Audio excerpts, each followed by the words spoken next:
Second Chronicles, chapter 1. Solomon, son of David, established himself firmly over his kingdom, for the Lord his God was with him, and made him exceedingly great. Then Solomon spoke to all Israel, to the commanders of thousands and commanders of hundreds, to the judges, and to all the leaders in Israel, the heads of families. And Solomon and the whole assembly went to the high place at Gibeon, for God's tent of meeting was there, which Moses, the Lord's servant, had made in the wilderness. Now David had brought up the ark of God from Kiriath-Jearim to the place he had prepared for it, because he had pitched a tent for it in Jerusalem. But the bronze altar that Bezalel, son of Uri, the son of Hur, had made was in Gibeon, in front of the tabernacle of the Lord. So Solomon and the assembly inquired of him there. Solomon went up to the bronze altar before the Lord in the tent of meeting, and offered 1,000 burnt offerings on it. That night God appeared to Solomon and said to him, "Ask for whatever you want me to give you." Solomon answered God, "You have shown great kindness to David my father, and have made me king in his place. Now, Lord God, let your promise to my father David be confirmed. For you have made me king over a people who are as numerous as the dust of the earth. Give me wisdom and knowledge, that I may lead this people. For who is able to govern this great people of yours?" God said to Solomon, "Since this is your heart's desire, and you have not asked for wealth, possessions, or honor, nor for the death of your enemies, and since you have not asked for a long life, but for wisdom and knowledge, to govern my people, over whom I have made you king, therefore wisdom and knowledge will be given you, and I will also give you wealth, possessions, and honor, such as no king who was before you ever had, and none after you will have." Then Solomon went to Jerusalem from the high place at Gibeon, from before the tent of meeting, and he reigned over Israel. Solomon accumulated chariots and horses. He had 1,400 chariots and 12,000 horses, which he kept in the chariot cities, and also with him in Jerusalem. The king made silver and gold as common in Jerusalem as stones, and cedar as plentiful as sycamore fig trees in the foothills. Solomon's horses were imported from Egypt and from Cuwe. The royal merchants purchased them from Cuwe at the current price. They imported a chariot from Egypt for 600 shekels of silver, and a horse for 150. They also exported them to all the kings of the Hittites and of the Arameans. Chapter 2. Solomon gave orders to build a temple for the name of the Lord, and a royal palace for himself. He conscripted 70,000 men as carriers, and 80,000 as stonecutters in the hills, and 3,600 as foremen over them. Solomon sent this message to Hiram, king of Tyre. "Send me cedar logs, as you did for my father David, when you sent him cedar to build a palace to live in. Now I am about to build a temple for the name of the Lord my God, and to dedicate it to him for burning fragrant incense before him, for setting out the consecrated bread regularly, and for making burnt offerings every morning and evening, and on the Sabbaths, at the new moons, and at the appointed festivals of the Lord our God. This is a lasting ordinance for Israel. The temple I am going to build will be great, because our God is greater than all other gods. But who is able to build a temple for him, since the heavens, even the highest heavens, cannot contain him? Who then am I to build a temple for him, except as a place to burn sacrifices before him? Send me therefore a man skilled to work in gold and silver, bronze and iron, and in purple, crimson, and blue yarn, and experienced in the art of engraving, to work in Judah and Jerusalem with my skilled workers, whom my father David provided. Send me also cedar, juniper, and algum logs from Lebanon, for I know that your servants are skilled in cutting timber there. My servants will work with yours to provide me with plenty of lumber, because the temple I build must be large and magnificent. I will give your servants, the woodsmen who cut the timber, 20,000 cores of ground wheat, 20,000 cores of barley, 20,000 baths of wine, and 20,000 baths of olive oil." Hiram, king of Tyre, replied by letter to Solomon, "Because the Lord loves his people, he has made you their king, and Hiram added, Praise be to the Lord, the God of Israel, who made heaven and earth. He has given King David a wise son, endowed with intelligence and discernment, who will build a temple for the Lord and a palace for himself. I am sending you Hiram-Abi, a man of great skill, whose mother was from Dan, and whose father was from Tyre. He is trained to work in gold and silver, bronze and iron, stone and wood, and with purple and blue and crimson yarn and fine linen. He is experienced in all kinds of engraving, and can execute any design given to him. He will work with your skilled workers, and with those of my lord, David, your father. Now, let my lord send his servants the wheat and barley, and the olive oil and wine he promised, and we will cut all the logs from Lebanon that you need, and will float them as rafts by sea down to Joppa. You can then take them up to Jerusalem. Solomon took a census of all the foreigners residing in Israel after the census his father David had taken, and they were found to be 153,600. He assigned 70,000 of them to be carriers, and 80,000 to be stonecutters in the hills, with 3,600 foremen over them to keep the people working. Chapter 3. Then Solomon began to build the temple of the Lord in Jerusalem on Mount Moriah, where the Lord had appeared to his father David. It was on the threshing floor of Araunah the Jebusite, the place provided by David. He began building on the 2nd day of the 2nd month in the 4th year of his reign. The foundation Solomon laid for building the temple of God was 60 cubits long and 20 cubits wide, using the cubit of the old standard. The portico at the front of the temple was 20 cubits long across the width of the building and 20 cubits high. He overlaid the inside with pure gold. He paneled the main hall with juniper and covered it with fine gold and decorated it with palm tree and chain designs. He adorned the temple with precious stones, and the gold he used was gold of Parvaim. He overlaid the ceiling beams, door frames, walls, and doors of the temple with gold, and he carved cherubim on the walls. He built the most holy place, its length corresponding to the width of the temple, 20 cubits long and 20 cubits wide. He overlaid the inside with 600 talents of fine gold. The gold nails weighed 50 shekels. He also overlaid the upper parts with gold. For the most holy place, he made a pair of sculptured cherubim and overlaid them with gold. The total wingspan of the cherubim was 20 cubits. One wing of the first cherub was 5 cubits long and touched the temple wall, while its other wing, also 5 cubits long, touched the wing of the other cherub. Similarly, one wing of the second cherub was 5 cubits long and touched the other temple wall, and its other wing, also 5 cubits long, touched the wing of the first cherub. The wings of these cherubim extended 20 cubits. They stood on their feet, facing the main hall. He made the curtain of blue, purple, and crimson yarn and fine linen, with cherubim worked into it. For the front of the temple he made 2 pillars, which together were 35 cubits long, each with a capital 5 cubits high. He made interwoven chains and put them on top of the pillars. He also made 100 pomegranates and attached them to the chains. He erected the pillars in the front of the temple, one to the south and one to the north. The one to the south he named Jachin, and the one to the north Boaz.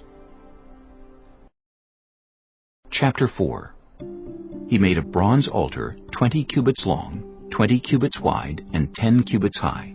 He made the sea of cast metal, circular in shape, measuring 10 cubits from rim to rim, and 5 cubits high. It took a line of 30 cubits to measure around it. Below the rim, figures of bulls encircled it, 10 to a cubit. The bulls were cast in 2 rows in one piece with the sea. The sea stood on 12 bulls, 3 facing north, 3 facing west, 3 facing south, and 3 facing east. The sea rested on top of them, and their hindquarters were toward the center.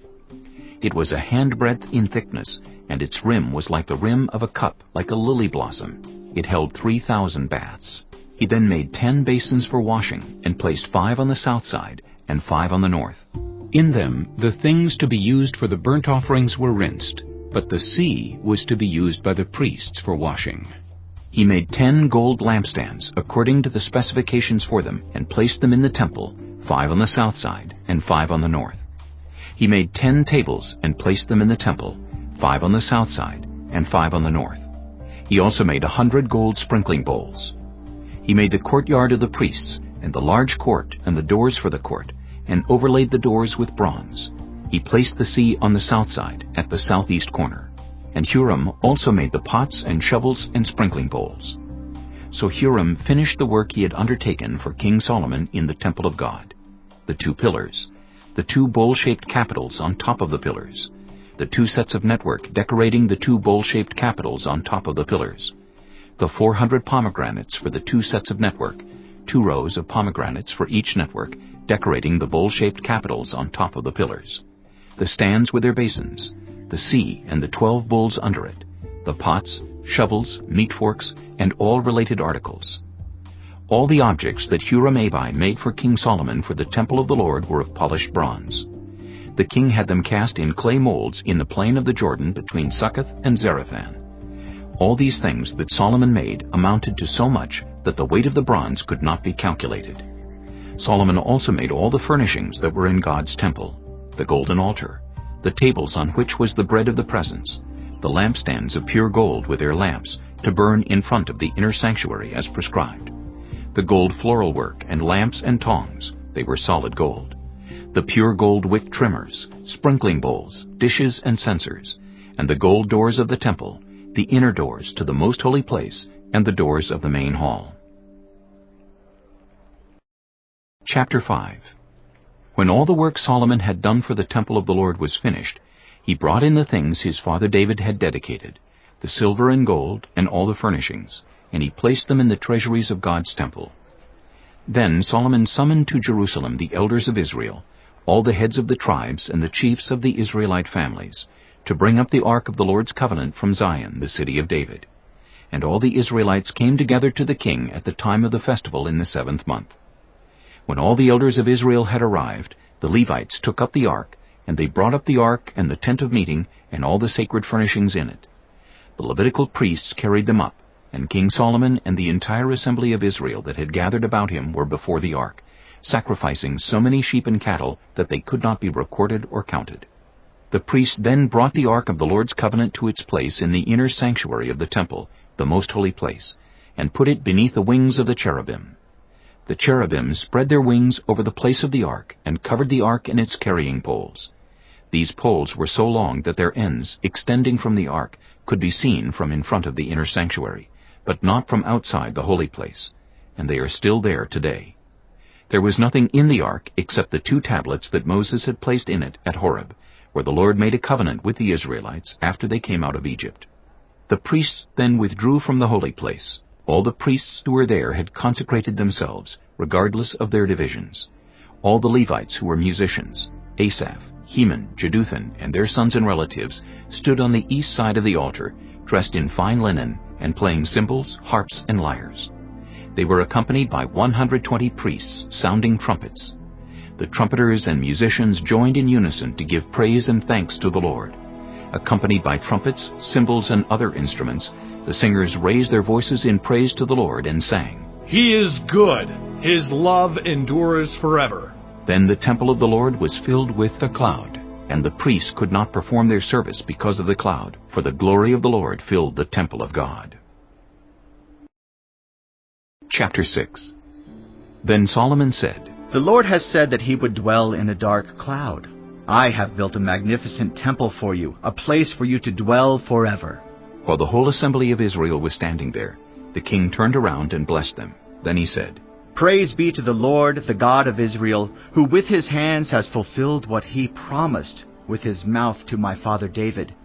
For he said, Since the day I brought my people out of Egypt, I have not chosen a city in any tribe of Israel to have a temple built, so that my name might be there. Nor have I chosen anyone to be ruler over my people Israel. But now I have chosen Jerusalem for my name to be there, and I have chosen David to rule my people Israel. My father David had it in his heart to build a temple for the name of the Lord, the God of Israel.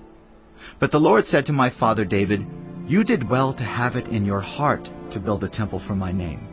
Nevertheless, you are not the one to build the temple, but your son, your own flesh and blood. He is the one who will build the temple for my name. The Lord has kept the promise he made. I have succeeded David my father, and now I sit on the throne of Israel, just as the Lord promised. And I have built the temple for the name of the Lord, the God of Israel. There I have placed the ark, in which is the covenant of the Lord that he made with the people of Israel. Then Solomon stood before the altar of the Lord in front of the whole assembly of Israel, and spread out his hands. Now he had made a bronze platform 5 cubits long, 5 cubits wide, and 3 cubits high, and had placed it in the center of the outer court. He stood on the platform, and then knelt down before the whole assembly of Israel, and spread out his hands toward heaven. He said, Lord, the God of Israel, there is no God like you in heaven or on earth. You who keep your covenant of love with your servants who continue wholeheartedly in your way. You have kept your promise to your servant David my father. With your mouth you have promised, and with your hand you have fulfilled it, as it is today. Now, Lord, the God of Israel, keep for your servant David my father the promises you made to him when you said, You shall never fail to have a successor to sit before me on the throne of Israel, if only your descendants are careful in all they do to walk before me according to my law, as you have done. And now, Lord, the God of Israel, let your word that you promised your servant David come true. But will God really dwell on earth with humans? The heavens, even the highest heavens, cannot contain you. How much less this temple I have built? Yet, Lord my God, give attention to your servant's prayer and his plea for mercy.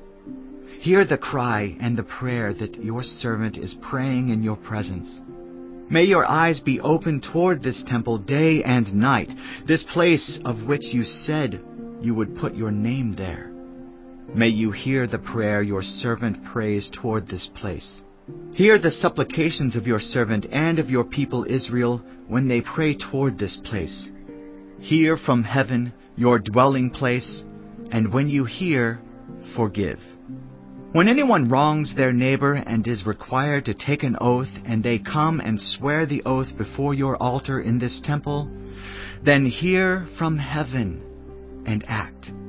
Judge between your servants, condemning the guilty and bringing down on their heads what they have done, and vindicating the innocent by treating them in accordance with their innocence. When your people Israel have been defeated by an enemy because they have sinned against you, and when they turn back and give praise to your name, praying and making supplication before you in this temple, then hear from heaven and forgive the sin of your people Israel, and bring them back to the land you gave to them and their ancestors. When the heavens are shut up, and there is no rain because your people have sinned against you, and when they pray toward this place and give praise to your name, and turn from their sin because you have afflicted them, then hear from heaven and forgive the sin of your servants, your people Israel. Teach them the right way to live, and send rain on the land you gave your people for an inheritance. When famine or plague comes to the land, or blight or mildew, locusts or grasshoppers, or when enemies besiege them in any of their cities, whatever disaster or disease may come, and when a prayer or plea is made by anyone among your people Israel, being aware of their afflictions and pains, and spreading out their hands toward this temple, then hear from heaven, your dwelling place. Forgive and deal with everyone according to all they do, since you know their hearts. For you alone know the human heart, so that they will fear you and walk in obedience to you all the time they live in the land you gave our ancestors.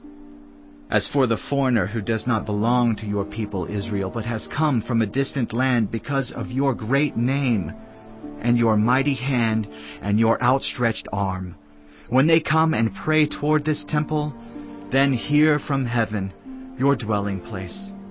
Do whatever the foreigner asks of you, so that all the peoples of the earth may know your name and fear you, as do your own people Israel, and may know that this house I have built bears your name.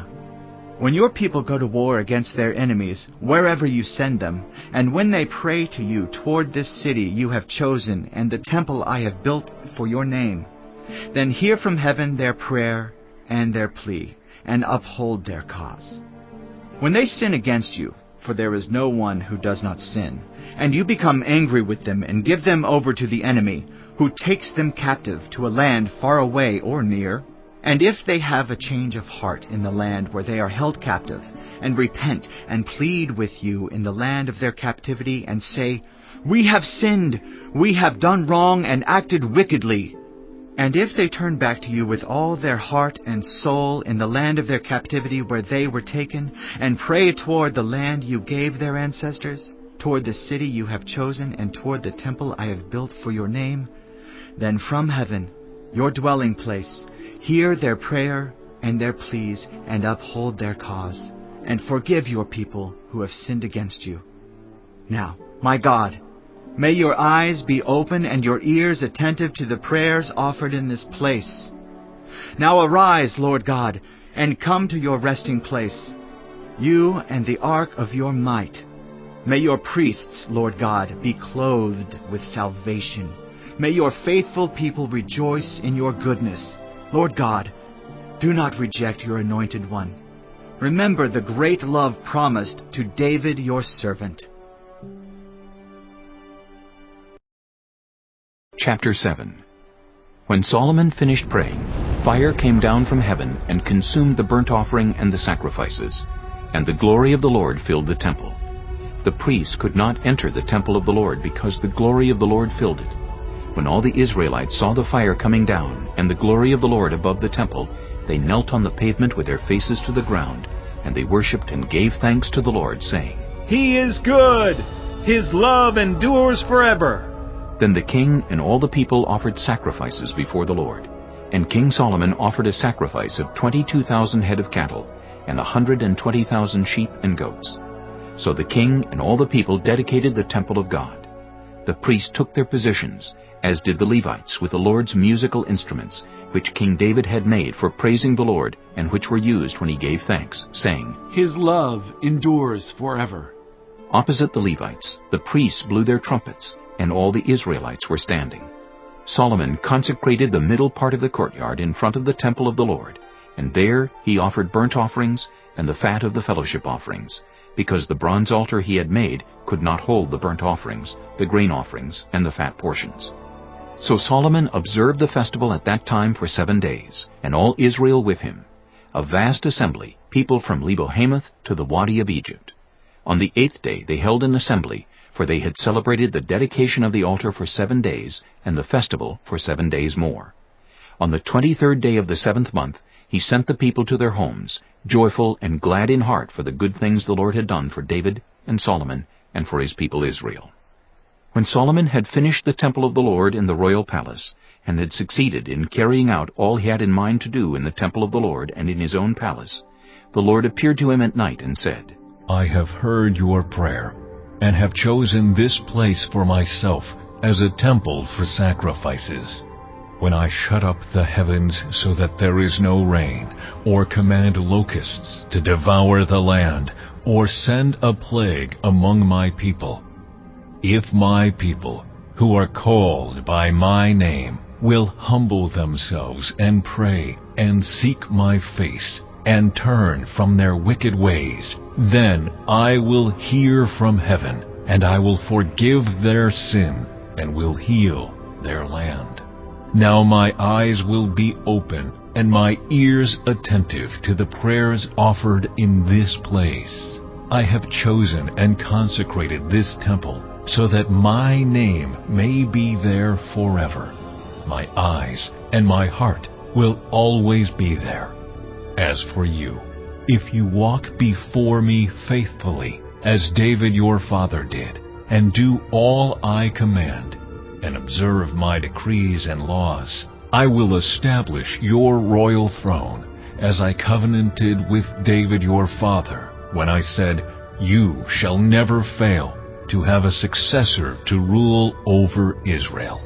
But if you turn away and forsake the decrees and commands I have given you, and go off to serve other gods and worship them, then I will uproot Israel from my land, which I have given them, and will reject this temple I have consecrated for my name. I will make it a byword and an object of ridicule among all peoples. This temple will become a heap of rubble. All who pass by will be appalled and say, "Why has the Lord done such a thing to this land and to this temple?" People will answer, "Because they have forsaken the Lord, the God of their ancestors, who brought them out of Egypt, and have embraced other gods, worshiping and serving them. That is why He brought all this disaster on them." Chapter 8. At the end of 20 years, during which Solomon built the temple of the Lord and his own palace, Solomon rebuilt the villages that Hiram had given him, and settled Israelites in them. Solomon then went to Hamath-zobah and captured it. He also built up Tadmor in the desert, and all the store cities he had built in Hamath. He rebuilt Upper Beth-horon and Lower Beth-horon as fortified cities, with walls and with gates and bars, as well as Baalath and all his store cities, and all the cities for his chariots and for his horses. Whatever he desired to build in Jerusalem, in Lebanon, and throughout all the territory he ruled. There were still people left from the Hittites, Amorites, Perizzites, Hivites, and Jebusites. These people were not Israelites. Solomon conscripted the descendants of all these people remaining in the land, whom the Israelites had not destroyed, to serve as slave labor, as it is to this day. But Solomon did not make slaves of the Israelites for his work. They were his fighting men, commanders of his captains, and commanders of his chariots and charioteers. They were also King Solomon's chief officials, 250 officials supervising the men. Solomon brought Pharaoh's daughter up from the city of David to the palace he had built for her, for he said, "My wife must not live in the palace of David, king of Israel, because the places the ark of the Lord has entered are holy." On the altar of the Lord that he had built in front of the portico, Solomon sacrificed burnt offerings to the Lord, according to the daily requirements for offerings commanded by Moses for the Sabbaths, the new moons, and the 3 annual festivals, the festival of unleavened bread, the festival of weeks, and the festival of tabernacles. In keeping with the ordinance of his father David, he appointed the divisions of the priests for their duties, and the Levites to lead the praise and to assist the priests according to each day's requirement. He also appointed the gatekeepers by divisions for the various gates, because this was what David the man of God had ordered. They did not deviate from the king's commands to the priests or to the Levites in any matter, including that of the treasuries. All Solomon's work was carried out, from the day the foundation of the temple of the Lord was laid until its completion. So the temple of the Lord was finished. Then Solomon went to Ezion-Geber and Elath on the coast of Eden, and Hiram sent him ships commanded by his own men, sailors who knew the sea. These, with Solomon's men, sailed to Ophir, and brought back 450 talents of gold, which they delivered to King Solomon. Chapter 9. When the queen of Sheba heard of Solomon's fame, she came to Jerusalem to test him with hard questions.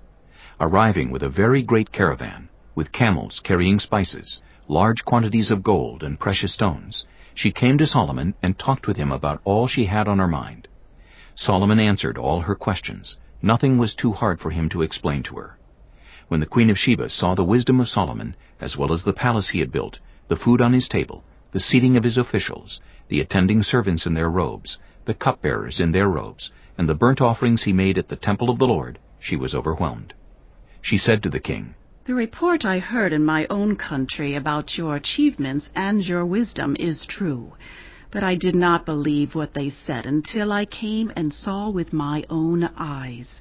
Indeed, not even half the greatness of your wisdom was told me. You have far exceeded the report I heard. How happy your people must be! How happy your officials, who continually stand before you and hear your wisdom! Praise be to the Lord your God, who has delighted in you, and placed you on his throne as king to rule for the Lord your God. Because of the love of your God for Israel and his desire to uphold them forever, he has made you king over them, to maintain justice and righteousness." Then she gave the king 120 talents of gold, large quantities of spices and precious stones. There had never been such spices as those the queen of Sheba gave to King Solomon. The servants of Hiram and the servants of Solomon brought gold from Ophir, They also brought algum wood and precious stones. The king used the algum wood to make steps for the temple of the Lord and for the royal palace, and to make harps and lyres for the musicians. Nothing like them had ever been seen in Judah. King Solomon gave the queen of Sheba all she desired and asked for. He gave her more than she had brought to him. Then she left and returned with her retinue to her own country. The weight of the gold that Solomon received yearly was 666 talents, not including the revenues brought in by merchants and traders. Also all the kings of Arabia and the governors of the territories brought gold and silver to Solomon. King Solomon made 200 large shields of hammered gold. 600 shekels of hammered gold went into each shield. He also made 300 small shields of hammered gold, with 300 shekels of gold in each shield. The king put them in the palace of the forest of Lebanon. Then the king made a great throne covered with ivory and overlaid with pure gold. The throne had 6 steps, and a footstool of gold was attached to it. On both sides of the seat were armrests, with a lion standing beside each of them. 12 lions stood on the 6 steps, one at either end of each step. Nothing like it had ever been made for any other kingdom. All King Solomon's goblets were gold, and all the household articles in the palace of the forest of Lebanon were pure gold. Nothing was made of silver, because silver was considered of little value in Solomon's day. The king had a fleet of trading ships, manned by Hiram servants. Once every 3 years it returned, carrying gold, silver, and ivory, and apes and baboons. King Solomon was greater in riches and wisdom than all the other kings of the earth. All the kings of the earth sought audience with Solomon to hear the wisdom God had put in his heart. Year after year, everyone who came brought a gift, articles of silver and gold, and robes, weapons and spices, and horses and mules. Solomon had 4,000 stalls for horses and chariots, and 12,000 horses, which he kept in the chariot cities, and also with him in Jerusalem. He ruled over all the kings from the Euphrates River to the land of the Philistines, as far as the border of Egypt. The king made silver as common in Jerusalem as stones, and cedar as plentiful as sycamore fig trees in the foothills. Solomon's horses were imported from Egypt and from all other countries. As for the other events of Solomon's reign from beginning to end, are they not written in the records of Nathan the prophet, in the prophecy of Ahijah the Shilonite, and in the visions of Iddo the seer concerning Jeroboam son of Nebat? Solomon reigned in Jerusalem over all Israel 40 years. Then he rested with his ancestors, and was buried in the city of David his father. And Rehoboam his son succeeded him as king. Chapter 10. Rehoboam went to Shechem, for all Israel had gone there to make him king. When Jeroboam son of Nebat heard this, he was in Egypt, where he had fled from King Solomon. He returned from Egypt. So they sent for Jeroboam, and he and all Israel went to Rehoboam and said to him, Your father put a heavy yoke on us, but now lighten the harsh labor and the heavy yoke he put on us, and we will serve you. Rehoboam answered, Come back to me in 3 days. So the people went away. Then King Rehoboam consulted the elders who had served his father Solomon during his lifetime. How would you advise me to answer these people? He asked. They replied, If you will be kind to these people and please them and give them a favorable answer, they will always be your servants. But Rehoboam rejected the advice the elders gave him, and consulted the young men who had grown up with him and were serving him. He asked them, What is your advice? How should we answer these people who say to me, Lighten the yoke your father put on us? The young men who had grown up with him replied, The people have said to you, Your father put a heavy yoke on us, but make our yoke lighter. Now tell them, my little finger is thicker than my father's waist. My father laid on you a heavy yoke. I will make it even heavier. My father scourged you with whips. I will scourge you with scorpions. 3 days later, Jeroboam and all the people returned to Rehoboam, as the king had said. Come back to me in 3 days. The king answered them harshly. Rejecting the advice of the elders, he followed the advice of the young men and said, My father made your yoke heavy. I will make it even heavier. My father scourged you with whips. I will scourge you with scorpions. So the king did not listen to the people, for this turn of events was from God, to fulfill the word the Lord had spoken to Jeroboam son of Nebat through Ahijah the Shilonite. When all Israel saw that the king refused to listen to them, they answered the king, What share do we have in David? What part in Jesse's son? To your tents, Israel. Look after your own house, David. So all the Israelites went home. But as for the Israelites who were living in the towns of Judah, Rehoboam still ruled over them. King Rehoboam sent out Adoniram, who was in charge of forced labor, but the Israelites stoned him to death. King Rehoboam, however, managed to get into his chariot and escape to Jerusalem. So Israel has been in rebellion against the house of David to this day. Chapter 11. When Rehoboam arrived in Jerusalem, he mustered Judah and Benjamin, 180,000 able young men, to go to war against Israel and to regain the kingdom for Rehoboam. But this word of the Lord came to Shemaiah the man of God. Say to Rehoboam, son of Solomon, king of Judah, and to all Israel in Judah and Benjamin, this is what the Lord says. Do not go up to fight against your fellow Israelites. Go home, every one of you, for this is my doing. So they obeyed the words of the Lord and turned back from marching against Jeroboam. Rehoboam lived in Jerusalem and built up towns for defense in Judah: Bethlehem, Etam, Tekoa, Bethzur, Soko, Adullam, Gath, Maresha, Ziph, Adoraim, Lachish, Azekah, Zorah, Aijalon, and Hebron. These were fortified cities in Judah and Benjamin. He strengthened their defenses and put commanders in them, with supplies of food, olive oil, and wine. He put shields and spears in all the cities, and made them very strong. So Judah and Benjamin were his. The priests and Levites from all their districts throughout Israel sided with him. The Levites even abandoned their pasture lands and property, and came to Judah and Jerusalem, because Jeroboam and his sons had rejected them as priests of the Lord, when he appointed his own priests for the high places, and for the goat and calf idols he had made. Those from every tribe of Israel who set their hearts on seeking the Lord, the God of Israel, followed the Levites to Jerusalem to offer sacrifices to the Lord, the God of their ancestors. They strengthened the kingdom of Judah and supported Rehoboam, son of Solomon, 3 years, following the ways of David and Solomon during this time. Rehoboam married Mahalath, who was the daughter of David's son Jeremoth, and of Abihail, the daughter of Jesse's son Eliab. She bore him sons, Jeush, Shemariah, and Zaham. Then he married Maacah, daughter of Absalom, who bore him Abijah, Attai, Ziza, and Shelomith. Rehoboam loved Maacah, daughter of Absalom, more than any of his other wives and concubines. In all, he had 18 wives and 60 concubines, 28 sons and 60 daughters. Rehoboam appointed Abijah, son of Maacah, as crown prince among his brothers, in order to make him king. He acted wisely, dispersing some of his sons throughout the districts of Judah and Benjamin, and to all the fortified cities.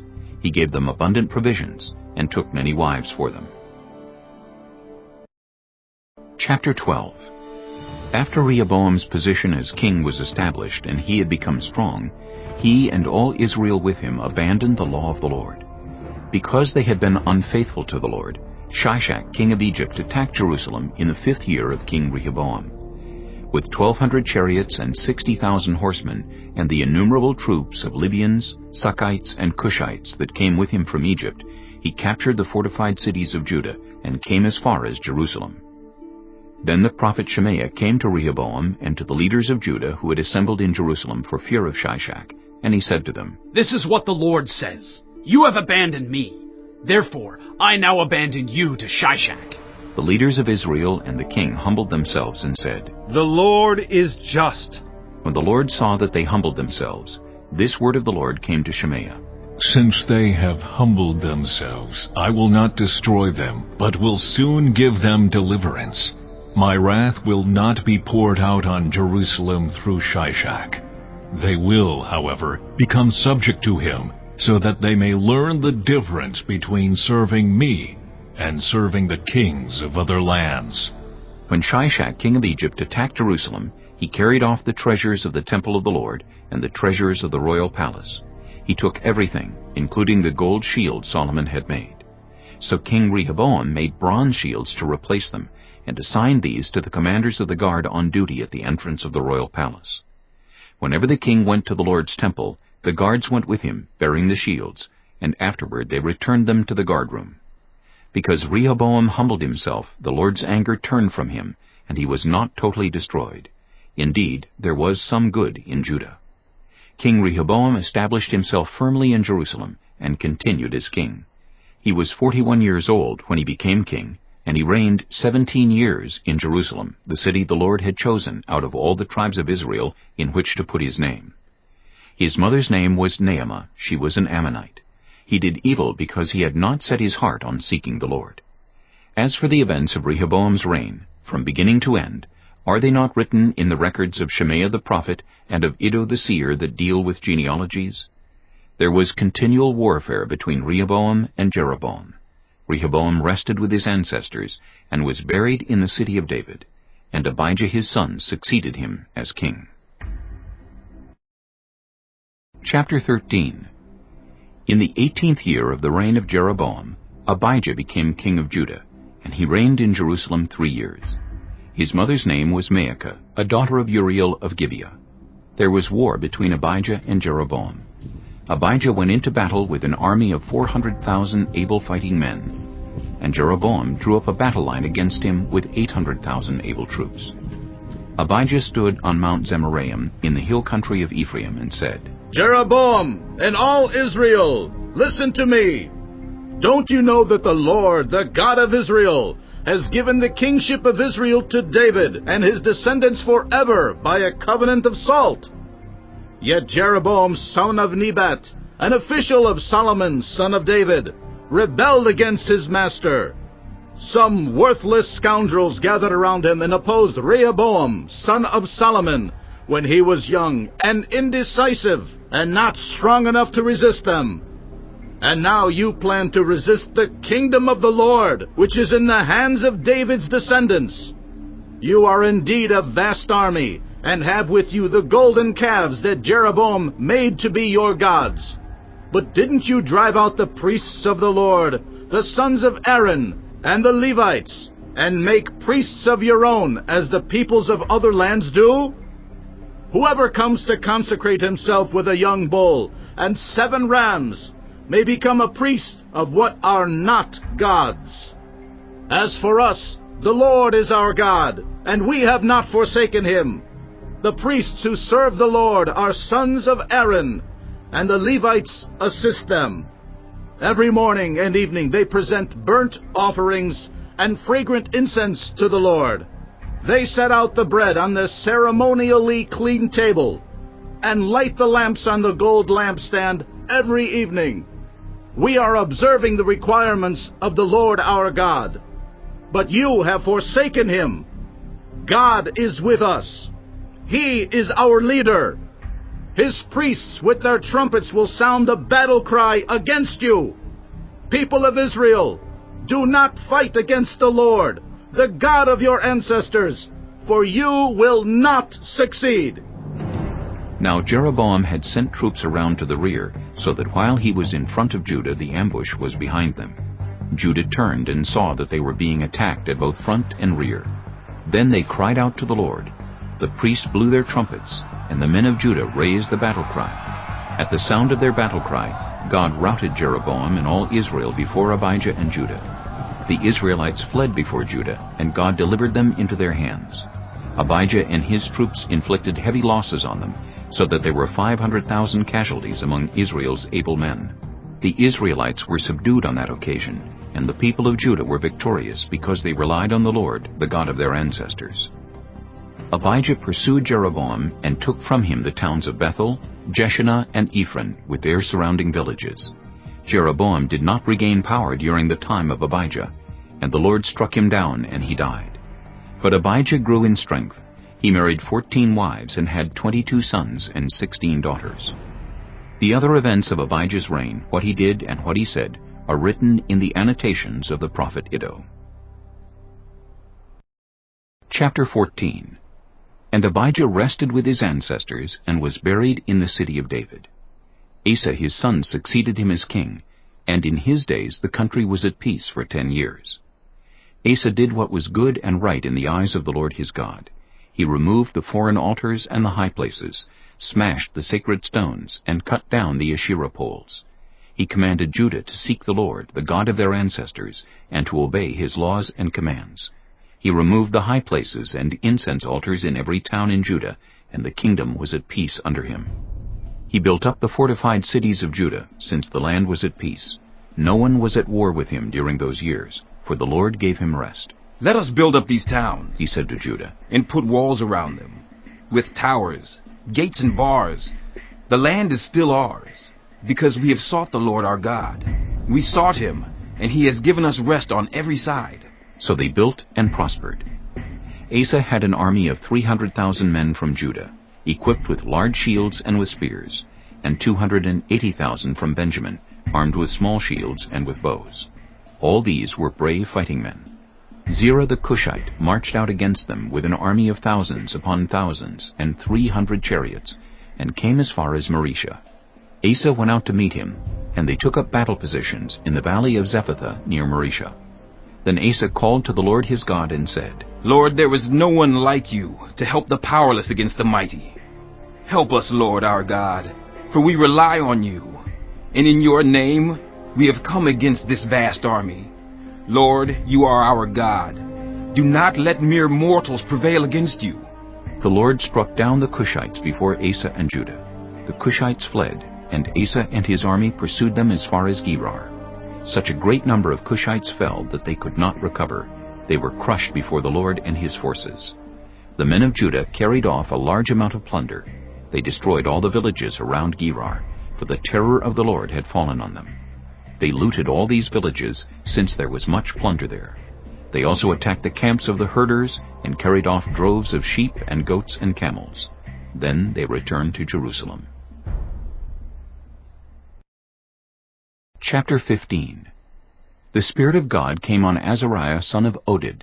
He went out to meet Asa and said to him, "Listen to me, Asa, and all Judah and Benjamin. The Lord is with you when you are with him. If you seek him, he will be found by you. But if you forsake him, he will forsake you."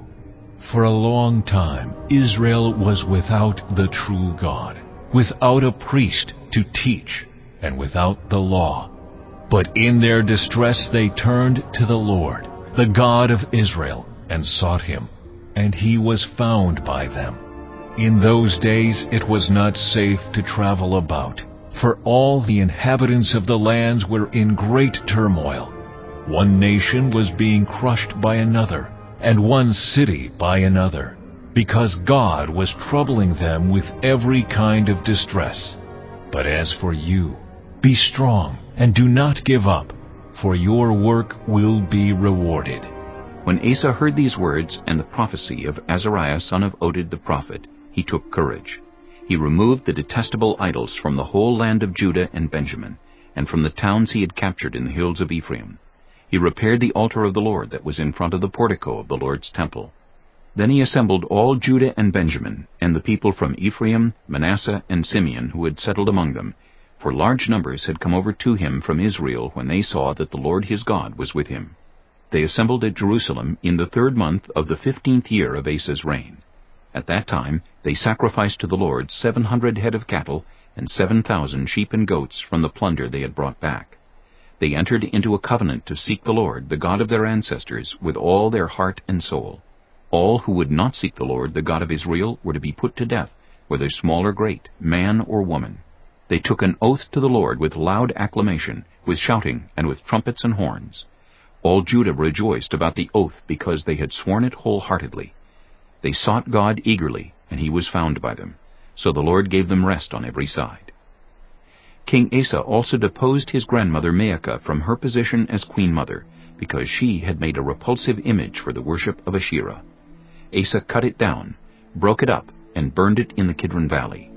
Although he did not remove the high places from Israel, Asa's heart was fully committed to the Lord all his life. He brought into the temple of God the silver and gold, and the articles that he and his father had dedicated.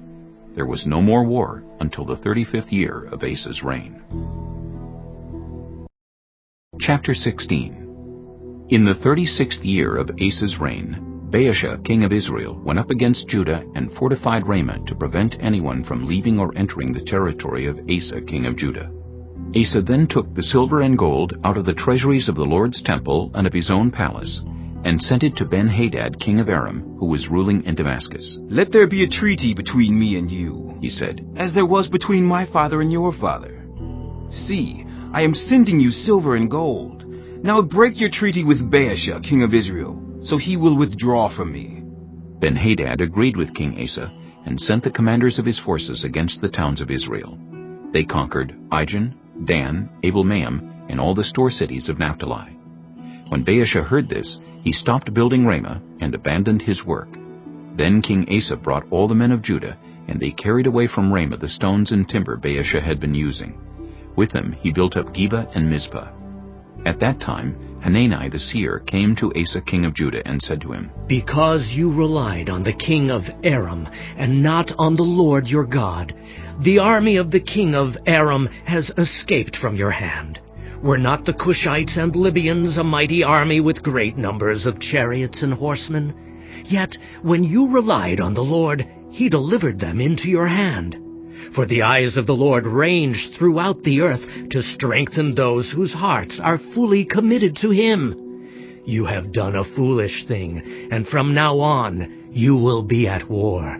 Asa was angry with the seer because of this. He was so enraged that he put him in prison. At the same time, Asa brutally oppressed some of the people. The events of Asa's reign, from beginning to end, are written in the book of the kings of Judah and Israel. In the 39th year of his reign, Asa was afflicted with a disease in his feet. Though his disease was severe, even in his illness he did not seek help from the Lord, but only from the physicians. Then, in the 41st year of his reign, Asa died and rested with his ancestors. They buried him in the tomb that he had cut out for himself in the city of David. They laid him on a bier covered with spices and various blended perfumes, and they made a huge fire in his honor. Chapter 17. Jehoshaphat his son succeeded him as king and strengthened himself against Israel. He stationed troops in all the fortified cities of Judah and put garrisons in Judah and in the towns of Ephraim that his father Asa had captured. The Lord was with Jehoshaphat because he followed the ways of his father David before him. He did not consult the Baals, but sought the God of his father and followed his commands rather than the practices of Israel. The Lord established the kingdom under his control, and all Judah brought gifts to Jehoshaphat, so that he had great wealth and honor. His heart was devoted to the ways of the Lord. Furthermore, he removed the high places and the Asherah poles from Judah. In the 3rd year of his reign, he sent his officials, Ben-Hail, Obadiah, Zechariah, Nethanel, and Micaiah, to teach in the towns of Judah. With them were certain Levites, Shemaiah, Nethaniah, Zebediah, Asahel, Shemiramoth, Jehonathan, Adonijah, Tobijah, and Tob-Adonijah, and the priests Elishama and Jehoram. They taught throughout Judah, taking with them the book of the law of the Lord. They went around to all the towns of Judah and taught the people. The fear of the Lord fell on all the kingdoms of the land surrounding Judah, so that they did not go to war against Jehoshaphat. Some Philistines brought Jehoshaphat gifts and silver as tribute, and the Arabs brought him flocks, 7,700 rams and 7,700 goats. Jehoshaphat became more and more powerful. He built forts and store cities in Judah, and had large supplies in the towns of Judah. He also kept experienced fighting men in Jerusalem. Their enrollment by families was as follows. From Judah, commanders of units of 1,000. Adnah the commander with 300,000 fighting men. Next, Jehohanan the commander with 280,000. Next, Amaziah son of Zichri, who volunteered himself for the service of the Lord, with 200,000. From Benjamin, Eliada, a valiant soldier, with 200,000 men armed with bows and shields.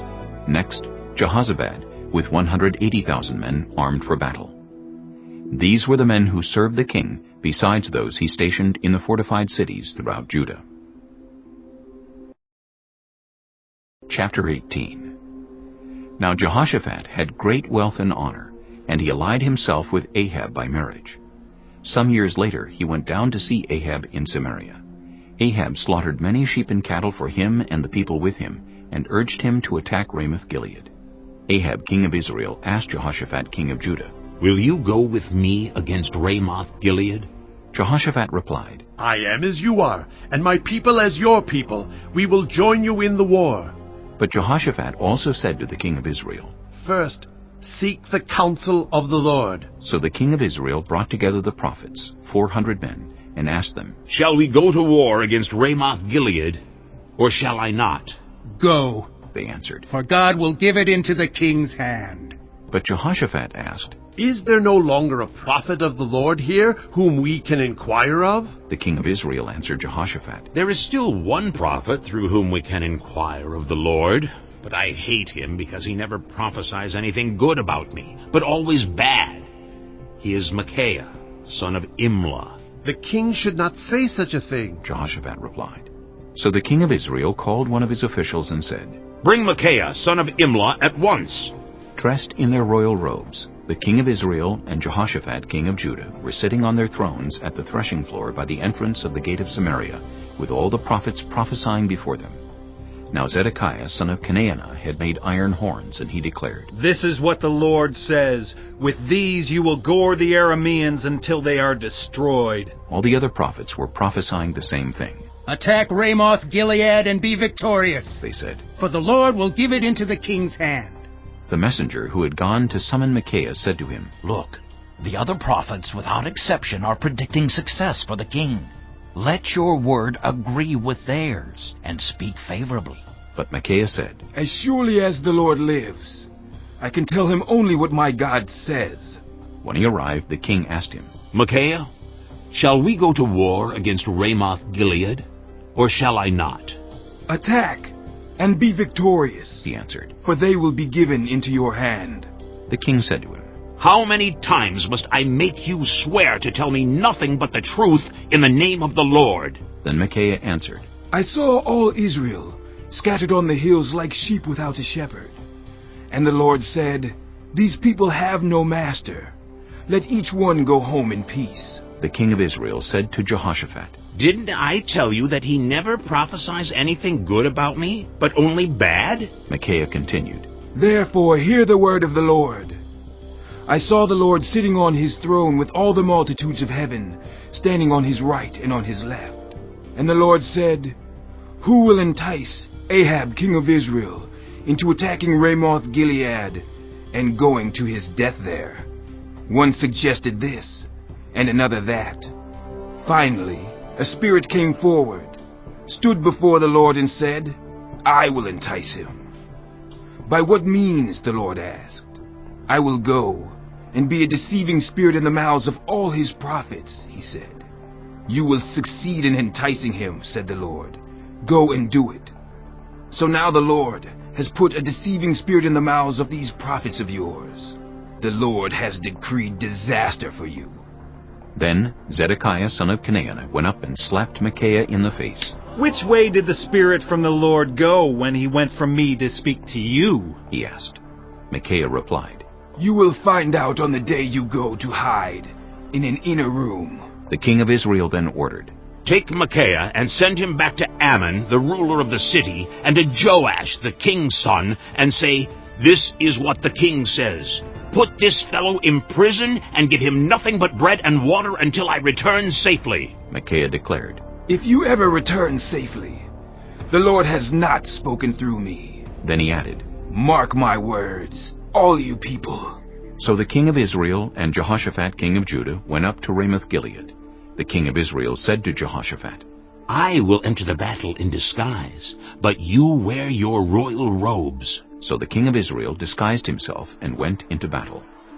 Now the king of Aram had ordered his chariot commanders, Do not fight with anyone, small or great, except the king of Israel. When the chariot commanders saw Jehoshaphat, they thought, This is the king of Israel. So they turned to attack him. But Jehoshaphat cried out, and the Lord helped him. God drew them away from him, for when the chariot commanders saw that he was not the king of Israel, they stopped pursuing him. But someone drew his bow at random and hit the king of Israel between the breastplate and the scale armor. The king told the chariot driver, Wheel around and get me out of the fighting. I've been wounded. All day long the battle raged, and the king of Israel propped himself up in his chariot facing the Arameans until evening. Then, at sunset, he died. Chapter 19. When Jehoshaphat, king of Judah, returned safely to his palace in Jerusalem, Jehu the seer, the son of Hanani, went out to meet him and said to the king, Should you help the wicked and love those who hate the Lord? Because of this the wrath of the Lord is on you. There is, however, some good in you. For you have rid the land of the Asherah poles, and have set your heart on seeking God. Jehoshaphat lived in Jerusalem, and he went out again among the people from Beersheba to the hill country of Ephraim, and turned them back to the Lord, the God of their ancestors. He appointed judges in the land, in each of the fortified cities of Judah. He told them, Consider carefully what you do, because you are not judging for mere mortals, but for the Lord, who is with you whenever you give a verdict. Now let the fear of the Lord be on you. Judge carefully, for with the Lord our God there is no injustice or partiality or bribery. In Jerusalem also Jehoshaphat appointed some of the Levites, priests and heads of Israelite families, to administer the law of the Lord, and to settle disputes. And they lived in Jerusalem. He gave them these orders. You must serve faithfully and wholeheartedly in the fear of the Lord. In every case that comes before you from your people who live in the cities, whether bloodshed or other concerns of the law, commands, decrees, or regulations, you are to warn them not to sin against the Lord. Otherwise, his wrath will come on you and your people. Do this, and you will not sin. Amariah, the chief priest, will be over you in any matter concerning the Lord. And Zebediah, son of Ishmael, the leader of the tribe of Judah, will be over you in any matter concerning the king. And the Levites will serve as officials before you. Act with courage, and may the Lord be with those who do well. Chapter 20. After this, the Moabites and Ammonites, with some of the Meunites, came to wage war against Jehoshaphat. Some people came and told Jehoshaphat, A vast army is coming against you from Edom, from the other side of the Dead Sea. It is already in Hazazon Tamar, that is, En-gedi. Alarmed, Jehoshaphat resolved to inquire of the Lord, and he proclaimed a fast for all Judah. The people of Judah came together to seek help from the Lord. Indeed, they came from every town in Judah to seek him. Then Jehoshaphat stood up in the assembly of Judah and Jerusalem at the temple of the Lord, in the front of the new courtyard, and said, Lord, the God of our ancestors, are you not the God who is in heaven? You rule over all the kingdoms of the nations. Power and might are in your hand, and no one can withstand you. Our God, did you not drive out the inhabitants of this land before your people Israel, and give it forever to the descendants of Abraham, your friend?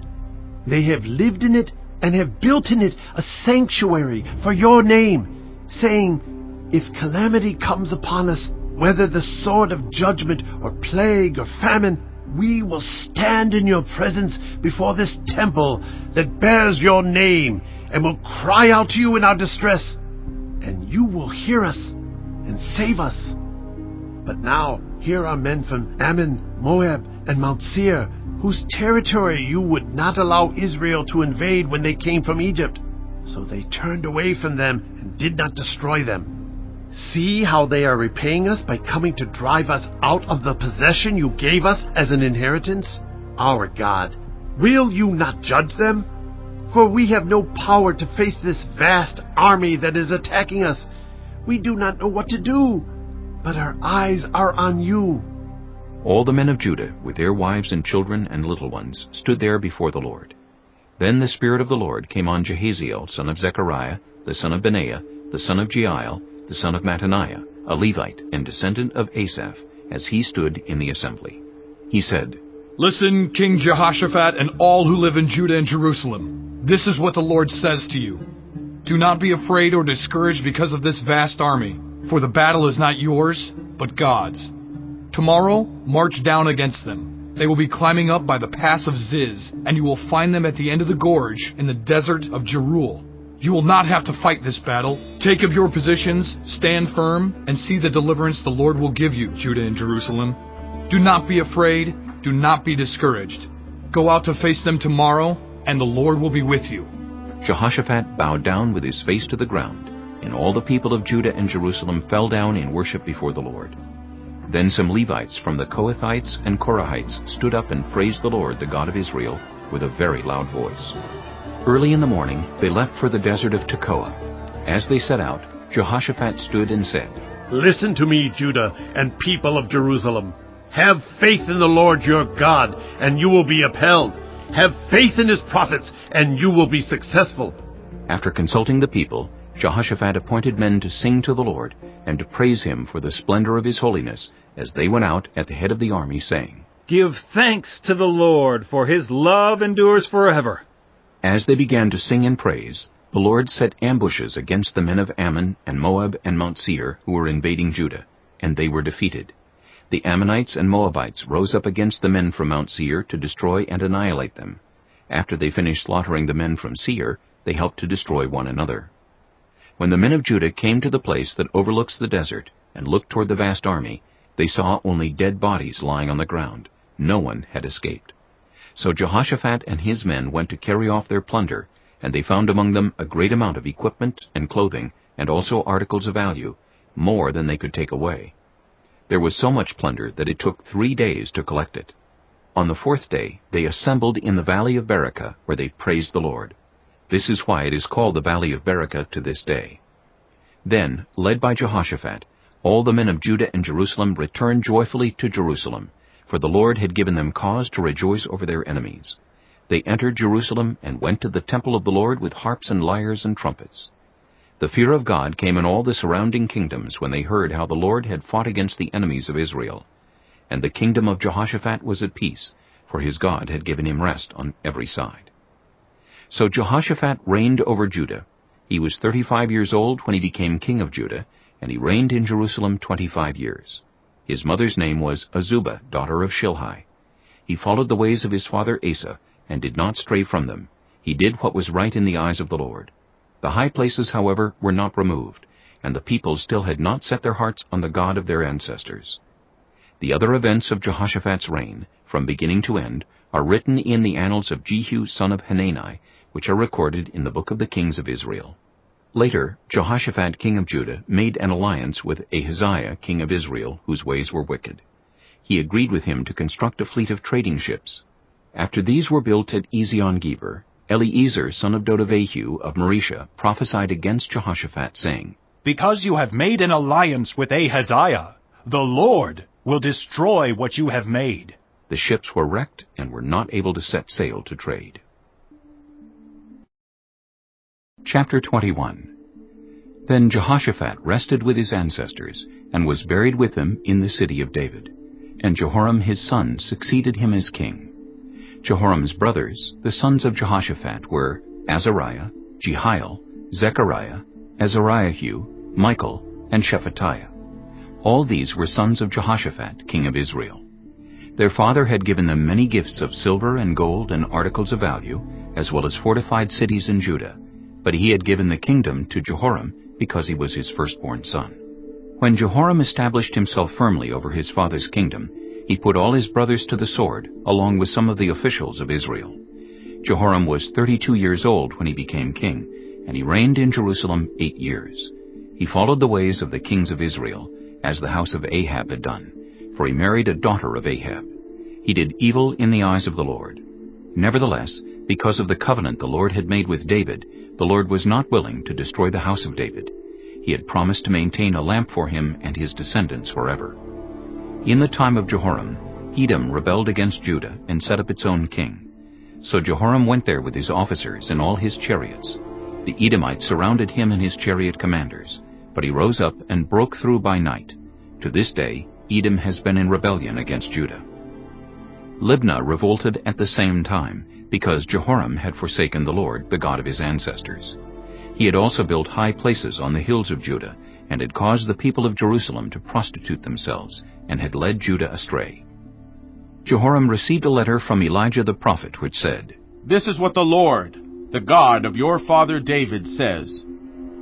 You have not followed the ways of your father Jehoshaphat, or of Asa, king of Judah, but you have followed the ways of the kings of Israel, and you have led Judah and the people of Jerusalem to prostitute themselves, just as the house of Ahab did.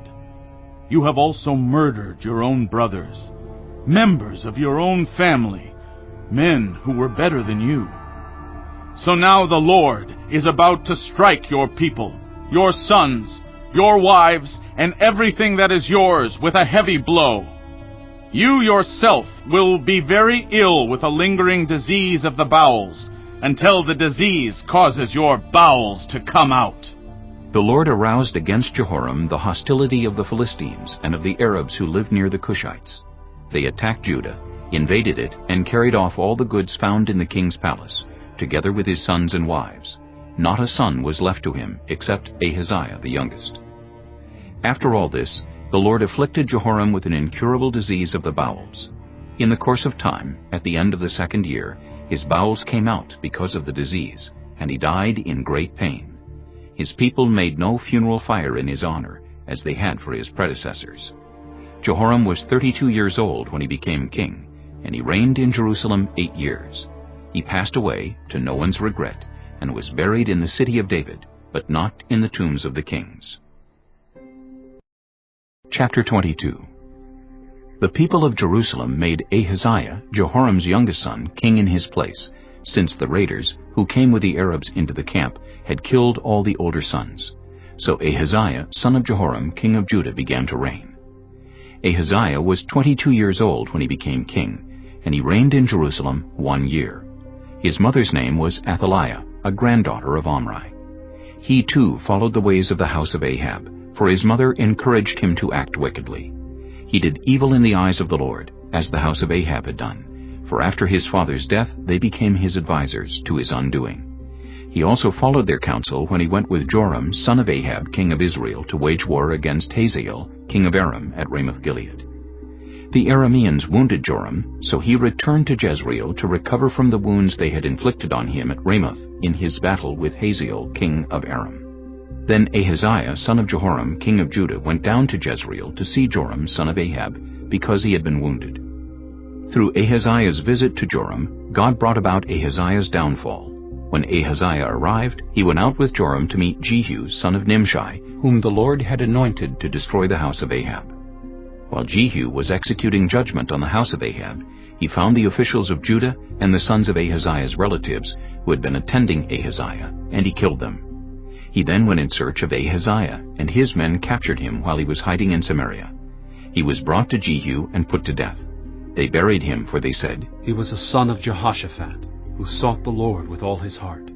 So there was no one in the house of Ahaziah powerful enough to retain the kingdom. When Athaliah, the mother of Ahaziah, saw that her son was dead, she proceeded to destroy the whole royal family of the house of Judah.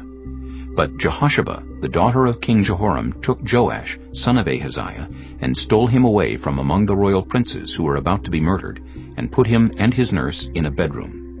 Because Jehosheba, the daughter of King Jehoram and wife of the priest Jehoiada, was Ahaziah's sister, she hid the child from Athaliah so she could not kill him. He remained hidden with them at the temple of God for 6 years, while Athaliah ruled the land.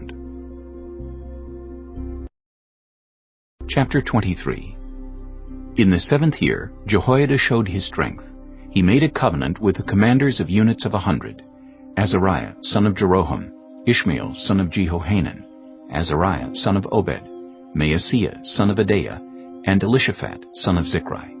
They went throughout Judah and gathered the Levites and the heads of Israelite families from all the towns. When they came to Jerusalem, the whole assembly made a covenant with the king at the temple of God.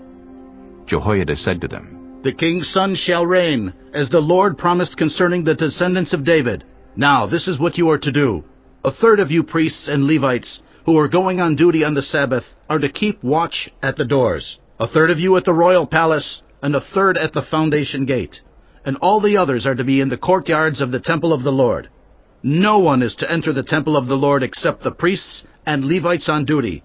They may enter because they are consecrated. But all the others are to observe the Lord's command not to enter. The Levites are to station themselves around the king, each with weapon in hand. Anyone who enters the temple is to be put to death. Stay close to the king wherever he goes." The Levites and all the men of Judah did just as Jehoiada the priest ordered. Each one took his men, those who were going on duty on the Sabbath and those who were going off duty, for Jehoiada the priest had not released any of the divisions. Then he gave the commanders of units of 100 the spears and the large and small shields that had belonged to King David and that were in the temple of God. He stationed all the men, each with his weapon in his hand, around the king, near the altar and the temple, from the south side to the north side of the temple. Jehoiada and his sons brought out the king's son and put the crown on him. They presented him with a copy of the covenant and proclaimed him king. They anointed him and shouted, "Long live the king!" When Athaliah heard the noise of the people running and cheering the king, she went to them at the temple of the Lord. She looked, and there was the king standing by his pillar at the entrance. The officers and the trumpeters were beside the king, and all the people of the land were rejoicing and blowing trumpets, and musicians with their instruments were leading the praises. Then Athaliah tore her robes and shouted, "Treason! Treason!" Jehoiada the priest sent out the commanders of units of 100 who were in charge of the troops and said to them, "Bring her out between the ranks, and put to the sword anyone who follows her." For the priest had said, "Do not put her to death at the temple of the Lord." So they seized her as she reached the entrance of the horse gate on the palace grounds, and there they put her to death. Jehoiada then made a covenant that he, the people, and the king would be the Lord's people. All the people went to the temple of Baal and tore it down. They smashed the altars and idols, and killed Mattan, the priest of Baal, in front of the altars. Then Jehoiada placed the oversight of the temple of the Lord in the hands of the Levitical priests, to whom David had made assignments in the temple, to present the burnt offerings of the Lord as written in the law of Moses, with rejoicing and singing, as David had ordered. He also stationed gatekeepers at the gates of the Lord's temple, so that no one who was in any way unclean might enter. He took with him the commanders of hundreds, the nobles, the rulers of the people, and all the people of the land, and brought the king down from the temple of the Lord. They went into the palace through the upper gate, and seated the king on the royal throne. All the people of the land rejoiced, and the city was calm, because Athaliah had been slain with the sword. Chapter 24. Joash was 7 years old when he became king, and he reigned in Jerusalem 40 years. His mother's name was Zibiah. She was from Beersheba. Joash did what was right in the eyes of the Lord all the years of Jehoiada the priest. Jehoiada chose 2 wives for him, and he had sons and daughters. Some time later, Joash decided to restore the temple of the Lord. He called together the priests and Levites and said to them, "Go to the towns of Judah and collect the money due annually from all Israel to repair the temple of your God. Do it now." But the Levites did not act at once. Therefore the king summoned Jehoiada the chief priest and said to him, "Why haven't you required the Levites to bring in from Judah and Jerusalem the tax imposed by Moses, the servant of the Lord, and by the assembly of Israel for the tent of the covenant law?" Now the sons of that wicked woman Athaliah had broken into the temple of God, and had even used its sacred objects for the Baals. At the king's command, a chest was made and placed outside, at the gate of the temple of the Lord. A proclamation was then issued in Judah and Jerusalem, that they should bring to the Lord the tax that Moses, the servant of God, had required of Israel in the wilderness. All the officials and all the people brought their contributions gladly, dropping them into the chest until it was full. Whenever the chest was brought in by the Levites to the king's officials, and they saw that there was a large amount of money, the royal secretary and the officer of the chief priest would come and empty the chest and carry it back to its place. They did this regularly and collected a great amount of money. The king and Jehoiada gave it to those who carried out the work required for the temple of the Lord. They hired masons and carpenters to restore the Lord's temple, and also workers in iron and bronze to repair the temple. The men in charge of the work were diligent, and the repairs progressed under them. They rebuilt the temple of God according to its original design and reinforced it. When they had finished, they brought the rest of the money to the king and Jehoiada, and with it were made articles for the Lord's temple, articles for the service and for the burnt offerings, and also dishes and other objects of gold and silver. As long as Jehoiada lived, burnt offerings were presented continually in the temple of the Lord. Now Jehoiada was old and full of years, and he died at the age of 130. He was buried with the kings in the city of David, because of the good he had done in Israel for God and his temple. After the death of Jehoiada, the officials of Judah came and paid homage to the king, and he listened to them. They abandoned the temple of the Lord, the God of their ancestors, and worshipped Asherah poles and idols. Because of their guilt, God's anger came on Judah and Jerusalem. Although the Lord sent prophets to the people to bring them back to him, and though they testified against them, they would not listen. Then the Spirit of God came on Zechariah, son of Jehoiada the priest. He stood before the people and said, "This is what God says. Why do you disobey the Lord's commands? You will not prosper. Because you have forsaken the Lord, he has forsaken you." But they plotted against him, and by order of the king they stoned him to death in the courtyard of the Lord's temple. King Joash did not remember the kindness Zechariah's father Jehoiada had shown him, but killed his son, who said as he lay dying, "May the Lord see this and call you to account."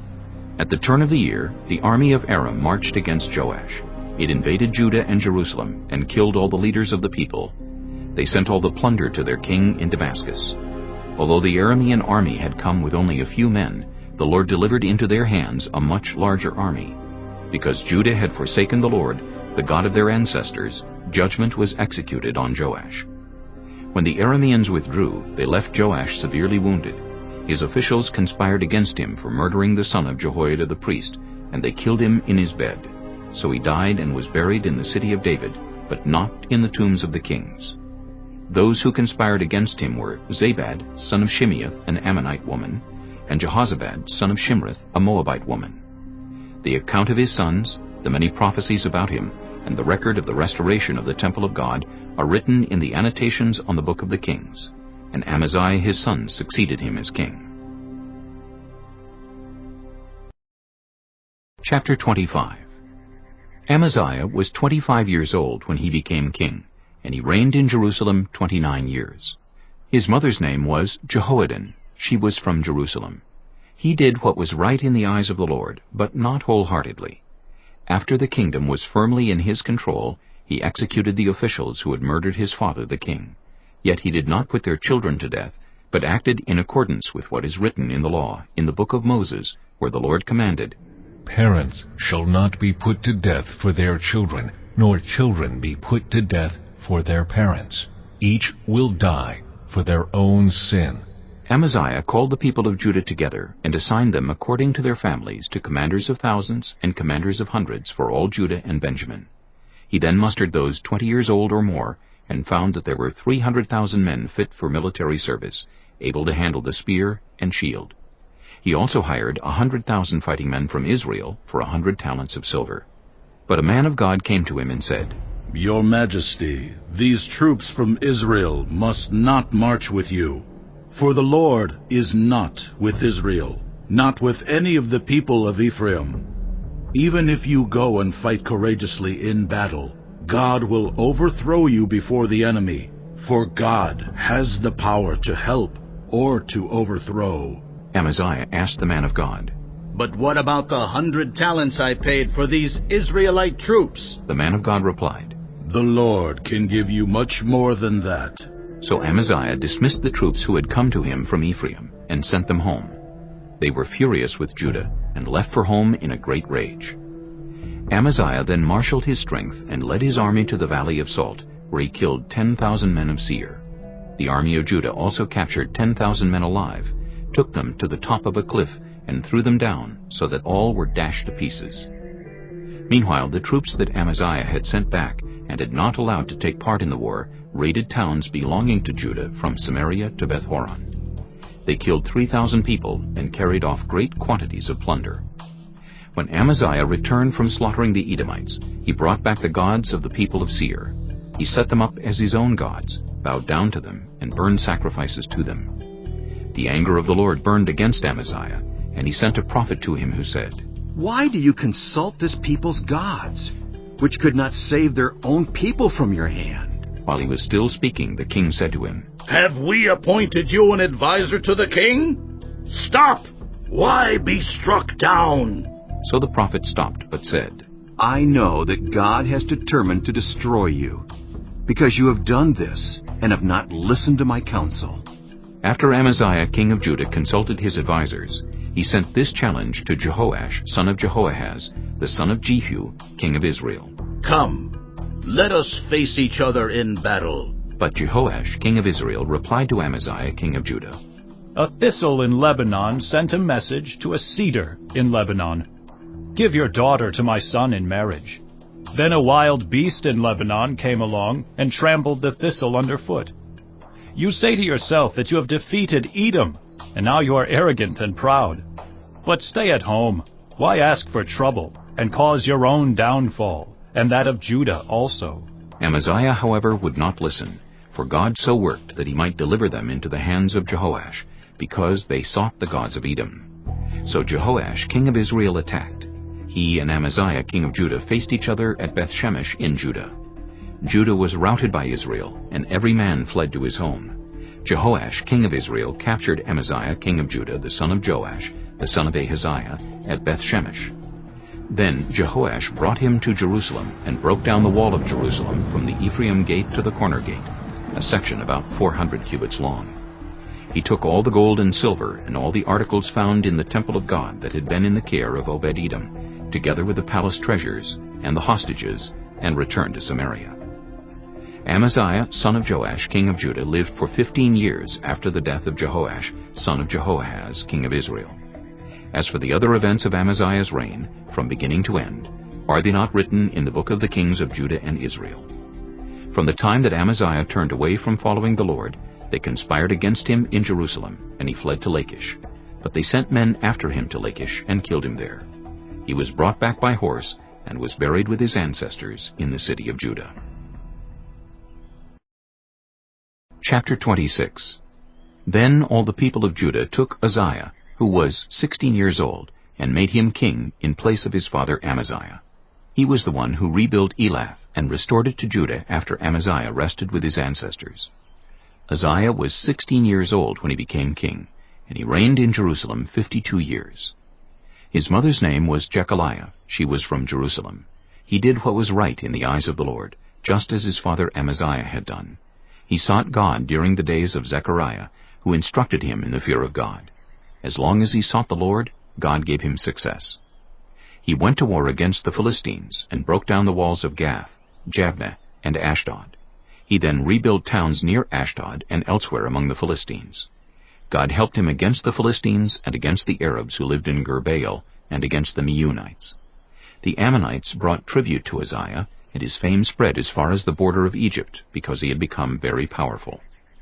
Uzziah built towers in Jerusalem at the corner gate, at the valley gate, and at the angle of the wall, and he fortified them. He also built towers in the wilderness, and dug many cisterns, because he had much livestock in the foothills and in the plain. He had people working his fields and vineyards in the hills and in the fertile lands, for he loved the soil. Uzziah had a well-trained army, ready to go out by divisions according to their numbers, as mustered by Jeiel the secretary and Maaseiah the officer under the direction of Hananiah, one of the royal officials. The total number of family leaders over the fighting men was 2,600. Under their command was an army of 307,500 men trained for war, a powerful force to support the king against his enemies. Uzziah provided shields, spears, helmets, coats of armor, bows, and slingstones for the entire army. In Jerusalem he made devices invented for use on the towers and on the corner defenses, so that soldiers could shoot arrows and hurl large stones from the walls. His fame spread far and wide, for he was greatly helped until he became powerful. But after Uzziah became powerful, his pride led to his downfall. He was unfaithful to the Lord his God, and entered the temple of the Lord to burn incense on the altar of incense. Azariah the priest with 80 other courageous priests of the Lord followed him in. They confronted King Uzziah and said, "It is not right for you, Uzziah, to burn incense to the Lord. That is for the priests, the descendants of Aaron, who have been consecrated to burn incense. Leave the sanctuary, for you have been unfaithful, and you will not be honored by the Lord God." Uzziah, who had a censer in his hand ready to burn incense, became angry. While he was raging at the priests in their presence before the incense altar in the Lord's temple, leprosy broke out on his forehead. When Azariah the chief priest and all the other priests looked at him, they saw that he had leprosy on his forehead, so they hurried him out. Indeed, he himself was eager to leave because the Lord had afflicted him. King Uzziah had leprosy until the day he died. He lived in a separate house, leprous, and banned from the temple of the Lord. Jotham his son had charge of the palace and governed the people of the land. The other events of Uzziah's reign, from beginning to end, are recorded by the prophet Isaiah, son of Amos. Uzziah rested with his ancestors and was buried near them in a cemetery that belonged to the kings, for people said, "He had leprosy." And Jotham his son succeeded him as king. Chapter 27. Jotham was 25 years old when he became king, and he reigned in Jerusalem 16 years. His mother's name was Jerusha, daughter of Zadok. He did what was right in the eyes of the Lord, just as his father Uzziah had done. But unlike him, he did not enter the temple of the Lord. The people, however, continued their corrupt practices.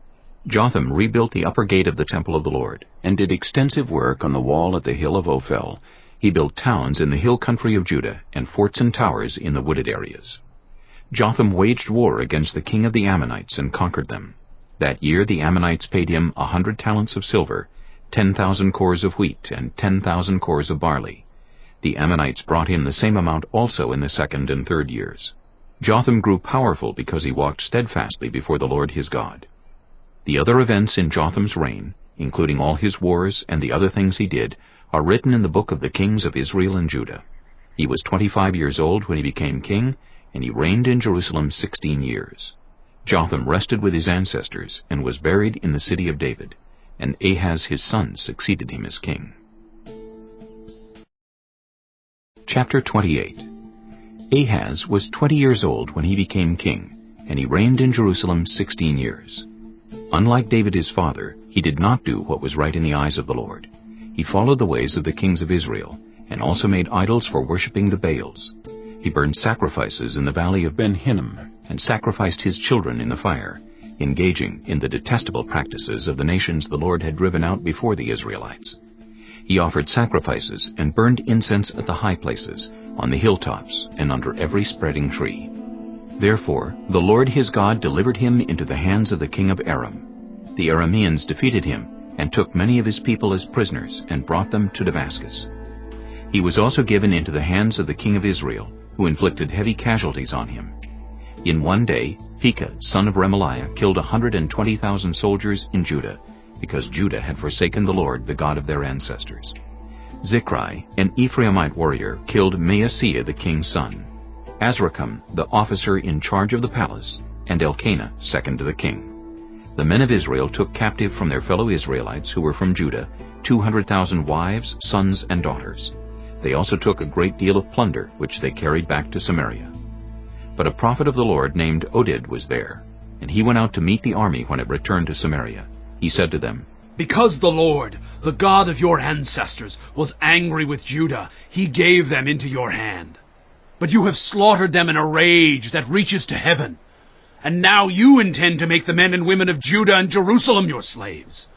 But aren't you also guilty of sins against the Lord your God? Now listen to me. Send back your fellow Israelites you have taken as prisoners, for the Lord's fierce anger rests on you."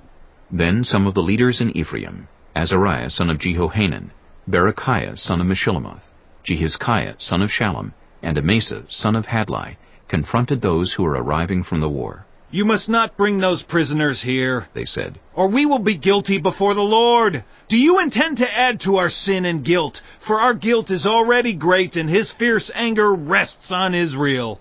So the soldiers gave up the prisoners and plunder in the presence of the officials and all the assembly. The men designated by name took the prisoners, and from the plunder they clothed all who were naked. They provided them with clothes and sandals, food and drink, and healing balm. All those who were weak they put on donkeys. So they took them back to their fellow Israelites at Jericho, the city of palms, and returned to Samaria. At that time King Ahaz sent to the kings of Assyria for help. The Edomites had again come and attacked Judah and carried away prisoners, while the Philistines had raided towns in the foothills and in the Negev of Judah. They captured and occupied Bethshemesh, Aijalon, and Gederoth, as well as Soko, Timnah, and Gimzo, with their surrounding villages. The Lord had humbled Judah because of Ahaz, king of Israel, for he had promoted wickedness in Judah, and had been most unfaithful to the Lord. Tiglath-Pileser, king of Assyria, came to him, but he gave him trouble instead of help. Ahaz took some of the things from the temple of the Lord, and from the royal palace, and from the officials, and presented them to the king of Assyria, but that did not help him. In his time of trouble, King Ahaz became even more unfaithful to the Lord. He offered sacrifices to the gods of Damascus who had defeated him, for he thought, "Since the gods of the kings of Aram have helped them, I will sacrifice to them, so they will help me." But they were his downfall, and the downfall of all Israel. Ahaz gathered together the furnishings from the temple of God, and cut them in pieces. He shut the doors of the Lord's temple, and set up altars at every street corner in Jerusalem. In every town in Judah he built high places to burn sacrifices to other gods and to rouse the anger of the Lord, the God of his ancestors. The other events of his reign and all his ways from beginning to end are written in the book of the kings of Judah and Israel. Ahaz rested with his ancestors and was buried in the city of Jerusalem, but he was not placed in the tombs of the kings of Israel. And Hezekiah his son succeeded him as king. Chapter 29. Hezekiah was 25 years old when he became king, and he reigned in Jerusalem 29 years. His mother's name was Abijah, daughter of Zechariah.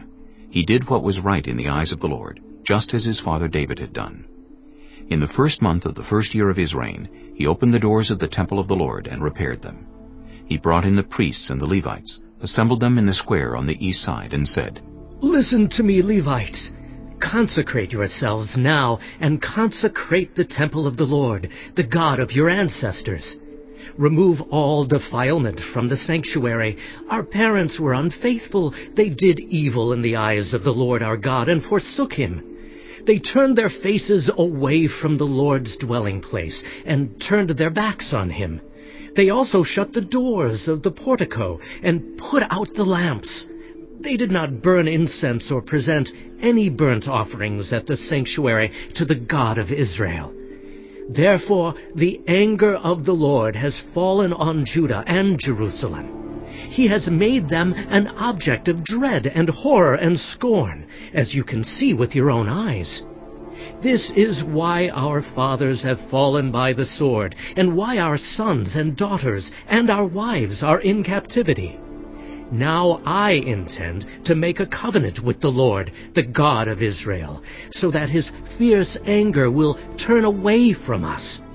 My sons, do not be negligent now, for the Lord has chosen you to stand before him and serve him, to minister before him, and to burn incense."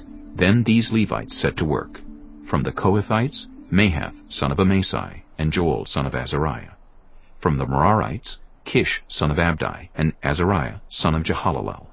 From the Gershonites, Joah, son of Zimmah, and Eden, son of Joah.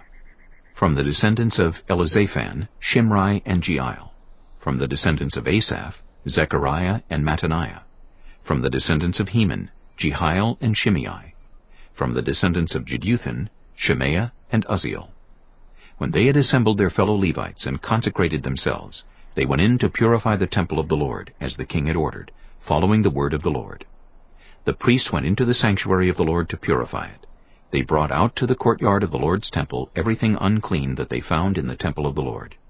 The Levites took it and carried it out to the Kidron valley. They began the consecration on the first day of the first month, and by the 8th day of the month they reached the portico of the Lord. For 8 more days they consecrated the temple of the Lord itself, finishing on the 16th day of the first month. Then they went in to King Hezekiah and reported, "We have purified the entire temple of the Lord, the altar of burnt offering with all its utensils, and the table for setting out the consecrated bread with all its articles. We have prepared and consecrated all the articles the king Ahaz removed in his unfaithfulness while he was king. They are now in front of the Lord's altar." Early the next morning, King Hezekiah gathered the city officials together and went up to the temple of the Lord. They brought 7 bulls, 7 rams, 7 male lambs, and 7 male goats as a sin offering for the kingdom, for the sanctuary, and for Judah. The king commanded the priests, the descendants of Aaron, to offer these on the altar of the Lord. So they slaughtered the bulls, and the priests took the blood and splashed it against the altar. Next they slaughtered the rams, and splashed their blood against the altar. Then they slaughtered the lambs, and splashed their blood against the altar. The goats for the sin offering were brought before the king and the assembly, and they laid their hands on them. The priests then slaughtered the goats and presented their blood on the altar for a sin offering to atone for all Israel, because the king had ordered the burnt offering and the sin offering for all Israel. He stationed the Levites in the temple of the Lord with cymbals, harps, and lyres, in the way prescribed by David and Gad the king's seer and Nathan the prophet. This was commanded by the Lord through his prophets. So the Levites stood ready with David's instruments, and the priests with their trumpets. Hezekiah gave the order to sacrifice the burnt offering on the altar. As the offering began, singing to the Lord began also, accompanied by trumpets and the instruments of David king of Israel. The whole assembly bowed in worship, while the musicians played and the trumpet sounded. All this continued until the sacrifice of the burnt offering was completed. When the offerings were finished, the king and everyone present with him knelt down and worshipped. King Hezekiah and his officials ordered the Levites to praise the Lord with the words of David and of Asaph the seer. So they sang praises with gladness and bowed down and worshipped. Then Hezekiah said, "You have now dedicated yourselves to the Lord. Come and bring sacrifices and thank offerings to the temple of the Lord." So the assembly brought sacrifices and thank offerings, and all whose hearts were willing brought burnt offerings. The number of burnt offerings the assembly brought was 70 bulls, 100 rams, and 200 male lambs, all of them for burnt offerings to the Lord. The animals consecrated as sacrifices amounted to 600 bulls and 3,000 sheep and goats. The priests, however, were too few to skin all the burnt offerings, so their relatives the Levites helped them until the task was finished and until other priests had been consecrated, for the Levites had been more conscientious in consecrating themselves than the priests had been. There were burnt offerings in abundance, together with the fat of the fellowship offerings and the drink offerings that accompanied the burnt offerings. So the service of the temple of the Lord was re-established. Hezekiah and all the people rejoiced at what God had brought about for his people, because it was done so quickly. Chapter 30. Hezekiah sent word to all Israel and Judah, and also wrote letters to Ephraim and Manasseh, inviting them to come to the temple of the Lord in Jerusalem and celebrate the Passover to the Lord, the God of Israel. The king and his officials and the whole assembly in Jerusalem decided to celebrate the Passover in the 2nd month. They had not been able to celebrate it at the regular time because not enough priests had consecrated themselves and the people had not assembled in Jerusalem. The plan seemed right both to the king and to the whole assembly. They decided to send a proclamation throughout Israel, from Beersheba to Dan, calling the people to come to Jerusalem and celebrate the Passover to the Lord, the God of Israel. It had not been celebrated in large numbers according to what was written. At the king's command, couriers went throughout Israel and Judah with letters from the king and from his officials, which read, "People of Israel, return to the Lord, the God of Abraham, Isaac, and Israel, that he may return to you who are left, who have escaped from the hand of the kings of Assyria. Do not be like your parents and your fellow Israelites, who were unfaithful to the Lord, the God of their ancestors, so that he made them an object of horror, as you see. Do not be stiff-necked, as your ancestors were. Submit to the Lord. Come to his sanctuary, which he has consecrated forever. Serve the Lord your God, so that his fierce anger will turn away from you. If you return to the Lord, then your fellow Israelites and your children will be shown compassion by their captors and will return to this land. For the Lord your God is gracious and compassionate. He will not turn his face from you if you return to him." The couriers went from town to town in Ephraim and Manasseh, as far as Zebulun, but people scorned and ridiculed them. Nevertheless, some from Asher, Manasseh, and Zebulun humbled themselves and went to Jerusalem. Also in Judah, the hand of God was on the people to give them unity of mind to carry out what the king and his officials had ordered, following the word of the Lord. A very large crowd of people assembled in Jerusalem to celebrate the festival of unleavened bread in the 2nd month. They removed the altars in Jerusalem and cleared away the incense altars and threw them into the Kidron Valley. They slaughtered the Passover lamb on the 14th day of the 2nd month.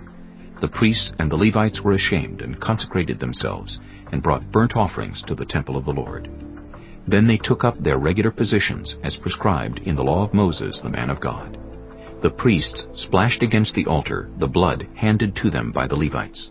Since many in the crowd had not consecrated themselves, the Levites had to kill the Passover lambs for all those who were not ceremonially clean and could not consecrate their lambs to the Lord. Although most of the many people who came from Ephraim, Manasseh, Issachar, and Zebulun had not purified themselves, yet they ate the Passover, contrary to what was written. But Hezekiah prayed for them, saying, "May the Lord, who is good, pardon everyone who sets their heart on seeking God, the Lord, the God of their ancestors, even if they are not clean according to the rules of the sanctuary." And the Lord heard Hezekiah and healed the people. The Israelites who were present in Jerusalem celebrated the festival of unleavened bread for 7 days with great rejoicing, while the Levites and priests praised the Lord every day with resounding instruments dedicated to the Lord. Hezekiah spoke encouragingly to all the Levites, who showed good understanding of the service of the Lord. For the 7 days they ate their assigned portion, and offered fellowship offerings, and praised the Lord, the God of their ancestors. The whole assembly then agreed to celebrate the festival 7 more days. So for another 7 days they celebrated joyfully. Hezekiah, king of Judah, provided 1,000 bulls and 7,000 sheep and goats for the assembly, and the officials provided them with 1,000 bulls and 10,000 sheep and goats. A great number of priests consecrated themselves. The entire assembly of Judah rejoiced, along with the priests and Levites, and all who had assembled from Israel, including the foreigners who had come from Israel, and also those who resided in Judah. There was great joy in Jerusalem, for since the days of Solomon, son of David, king of Israel, there had been nothing like this in Jerusalem. The priests and the Levites stood to bless the people, and God heard them, for their prayer reached heaven, his holy dwelling place. Chapter 31. When all this had ended, the Israelites who were there went out to the towns of Judah, smashed the sacred stones, and cut down the Asherah poles. They destroyed the high places and the altars throughout Judah and Benjamin, and in Ephraim and Manasseh. After they had destroyed all of them, the Israelites returned to their own towns and to their own property. Hezekiah assigned the priests and Levites to divisions, each of them according to their duties as priests or Levites, to offer burnt offerings and fellowship offerings, to minister, to give thanks, and to sing praises at the gates of the Lord's dwelling. The king contributed from his own possessions for the morning and evening burnt offerings, and for the burnt offerings on the Sabbaths, at the new moons, and at the appointed festivals, as written in the law of the Lord. He ordered the people living in Jerusalem to give the portion due the priests and Levites, so they could devote themselves to the law of the Lord. As soon as the order went out, the Israelites generously gave the first fruits of their grain, new wine, olive oil, and honey, and all that the fields produced. They brought a great amount, a tithe of everything. The people of Israel and Judah who lived in the towns of Judah also brought a tithe of their herds and flocks, and a tithe of the holy things dedicated to the Lord their God, and they piled them in heaps. They began doing this in the 3rd month, and finished in the 7th month. When Hezekiah and his officials came and saw the heaps, they praised the Lord and blessed his people Israel. Hezekiah asked the priests and Levites about the heaps, and Azariah the chief priest from the family of Zadok answered, "Since the people began to bring their contributions to the temple of the Lord, we have had enough to eat and plenty to spare, because the Lord has blessed his people, and this great amount is left over." Hezekiah gave orders to prepare storerooms in the temple of the Lord, and this was done. Then they faithfully brought in the contributions, tithes, and dedicated gifts. Conaniah, a Levite, was the overseer in charge of these things, and his brother Shimei was next in rank. Jehiel, Azaziah, Nahath, Asahel, Jeremoth, Jozabad, Eliel, Ismachiah, Mahath, and Benaiah were assistants of Conaniah and Shimei his brother. All these served by appointment of King Hezekiah and Azariah the official in charge of the temple of God. Kori, son of Imnah the Levite, keeper of the east gate, was in charge of the freewill offerings given to God, distributing the contributions made to the Lord, and also the consecrated gifts. Eden, Miniamin, Jeshua, Shemaiah, Amariah, and Shechaniah assisted him faithfully in the towns of the priests, distributing to their fellow priests according to their divisions, old and young alike. In addition, they distributed to the males 3 years old or more, whose names were in the genealogical records, all who would enter the temple of the Lord to perform the daily duties of their various tasks, according to their responsibilities and their divisions. And they distributed to the priests enrolled by their families in the genealogical records, and likewise to the Levites 20 years old or more, according to their responsibilities and their divisions. They included all the little ones, the wives and the sons and daughters of the whole community listed in these genealogical records, for they were faithful in consecrating themselves. As for the priests, the descendants of Aaron, who lived on the farmlands around their towns, or in any other towns, men were designated by name to distribute portions to every male among them, and to all who were recorded in the genealogies of the Levites. This is what Hezekiah did throughout Judah, doing what was good and right and faithful before the Lord his God. In everything that he undertook in the service of God's temple, and in obedience to the law and the commands, he sought his God and worked wholeheartedly. And so he prospered. Chapter 32.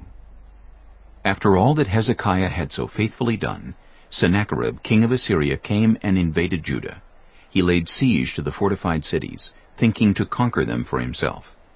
When Hezekiah saw that Sennacherib had come, and that he intended to wage war against Jerusalem, he consulted with his officials and military staff about blocking off the water from the springs outside the city, and they helped him.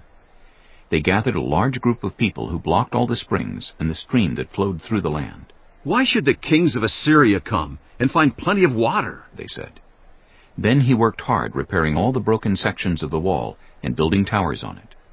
He built another wall outside that one and reinforced the terraces of the city of David. He also made large numbers of weapons and shields. He appointed military officers over the people and assembled them before him in the square at the city gate and encouraged them with these words. Be strong and courageous. Do not be afraid or discouraged because of the king of Assyria and the vast army with him, for there is a greater power with us than with him. With him is only the arm of flesh, but with us is the Lord our God, to help us and to fight our battles. And the people gained confidence from what Hezekiah the king of Judah said.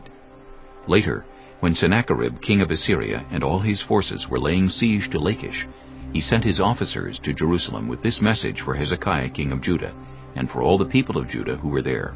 This is what Sennacherib king of Assyria says. On what are you basing your confidence that you remain in Jerusalem under siege?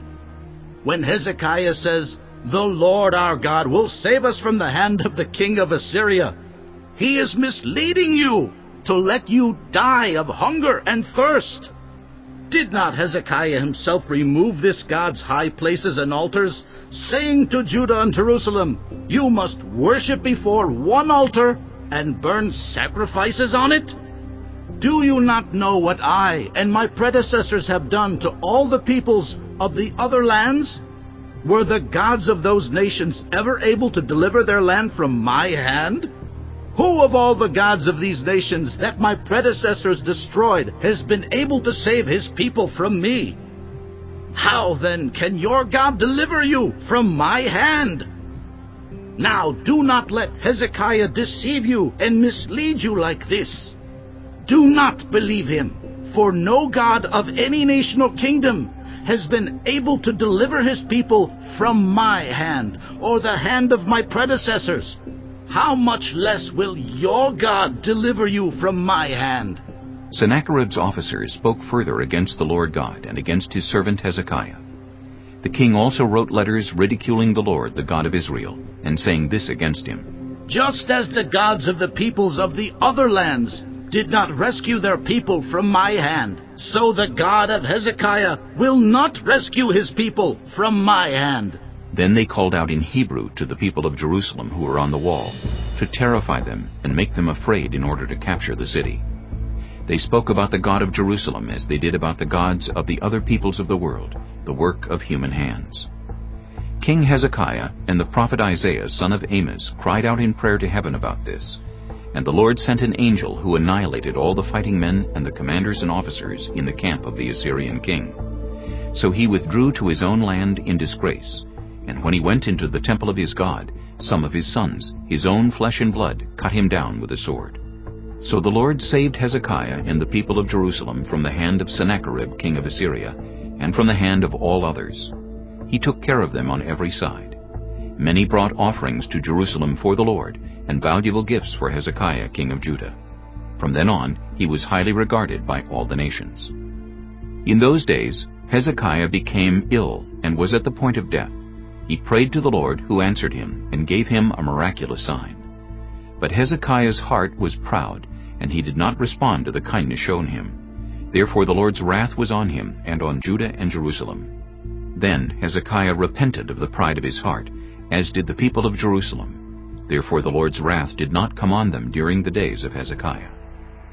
Hezekiah had very great wealth and honor, and he made treasuries for his silver and gold, and for his precious stones, spices, shields, and all kinds of valuables. He also made buildings to store the harvest of grain, new wine, and olive oil. And he made stalls for various kinds of cattle, and pens for the flocks. He built villages and acquired great numbers of flocks and herds, for God had given him very great riches. It was Hezekiah who blocked the upper outlet of the Gihon spring and channeled the water down to the west side of the city of David. He succeeded in everything he undertook. But when envoys were sent by the rulers of Babylon to ask him about the miraculous sign that had occurred in the land, God left him to test him and to know everything that was in his heart. The other events of Hezekiah's reign and his acts of devotion are written in the vision of the prophet Isaiah, son of Amos, in the book of the kings of Judah and Israel. Hezekiah rested with his ancestors and was buried on the hill where the tombs of David's descendants are. All Judah and the people of Jerusalem honored him when he died, and Manasseh his son succeeded him as king. Chapter 33. Manasseh was 12 years old when he became king, and he reigned in Jerusalem 55 years. He did evil in the eyes of the Lord, following the detestable practices of the nations the Lord had driven out before the Israelites. He rebuilt the high places his father Hezekiah had demolished. He also erected altars to the Baals and made Asherah poles. He bowed down to all the starry hosts and worshipped them. He built altars in the temple of the Lord, of which the Lord had said, "My name will remain in Jerusalem forever." In both courts of the temple of the Lord he built altars to all the starry hosts.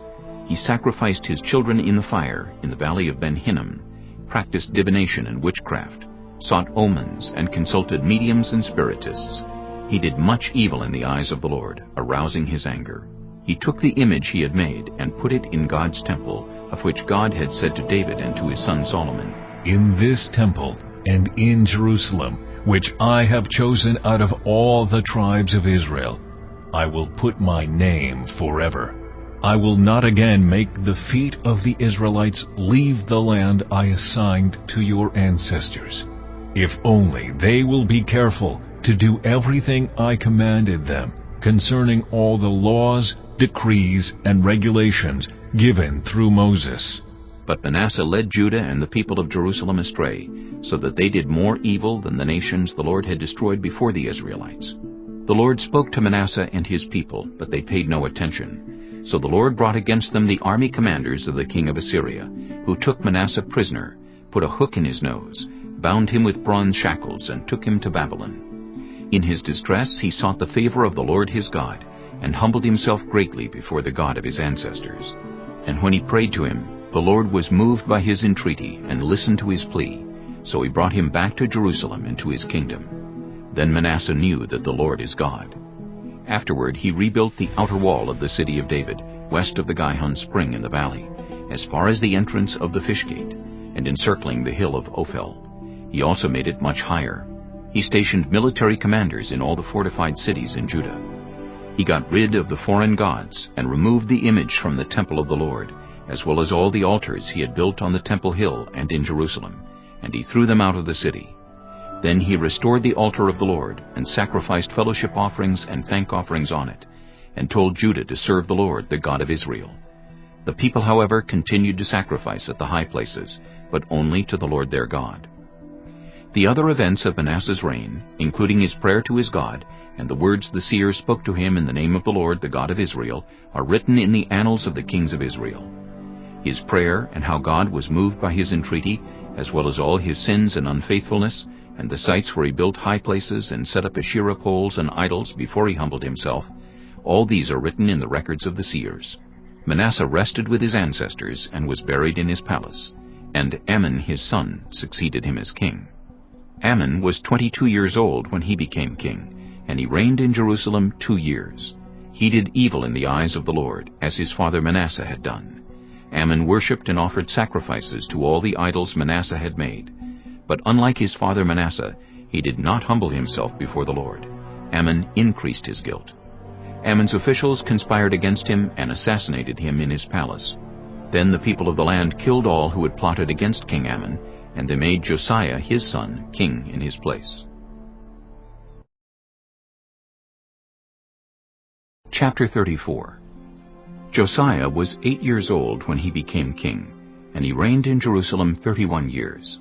He did what was right in the eyes of the Lord, and followed the ways of his father David, not turning aside to the right or to the left. In the 8th year of his reign, while he was still young, he began to seek the God of his father David. In his 12th year, he began to purge Judah and Jerusalem of high places, Asherah poles, and idols. Under his direction, the altars of the Baals were torn down. He cut to pieces the incense altars that were above them, and smashed the Asherah poles and the idols. These he broke to pieces and scattered over the graves of those who had sacrificed to them.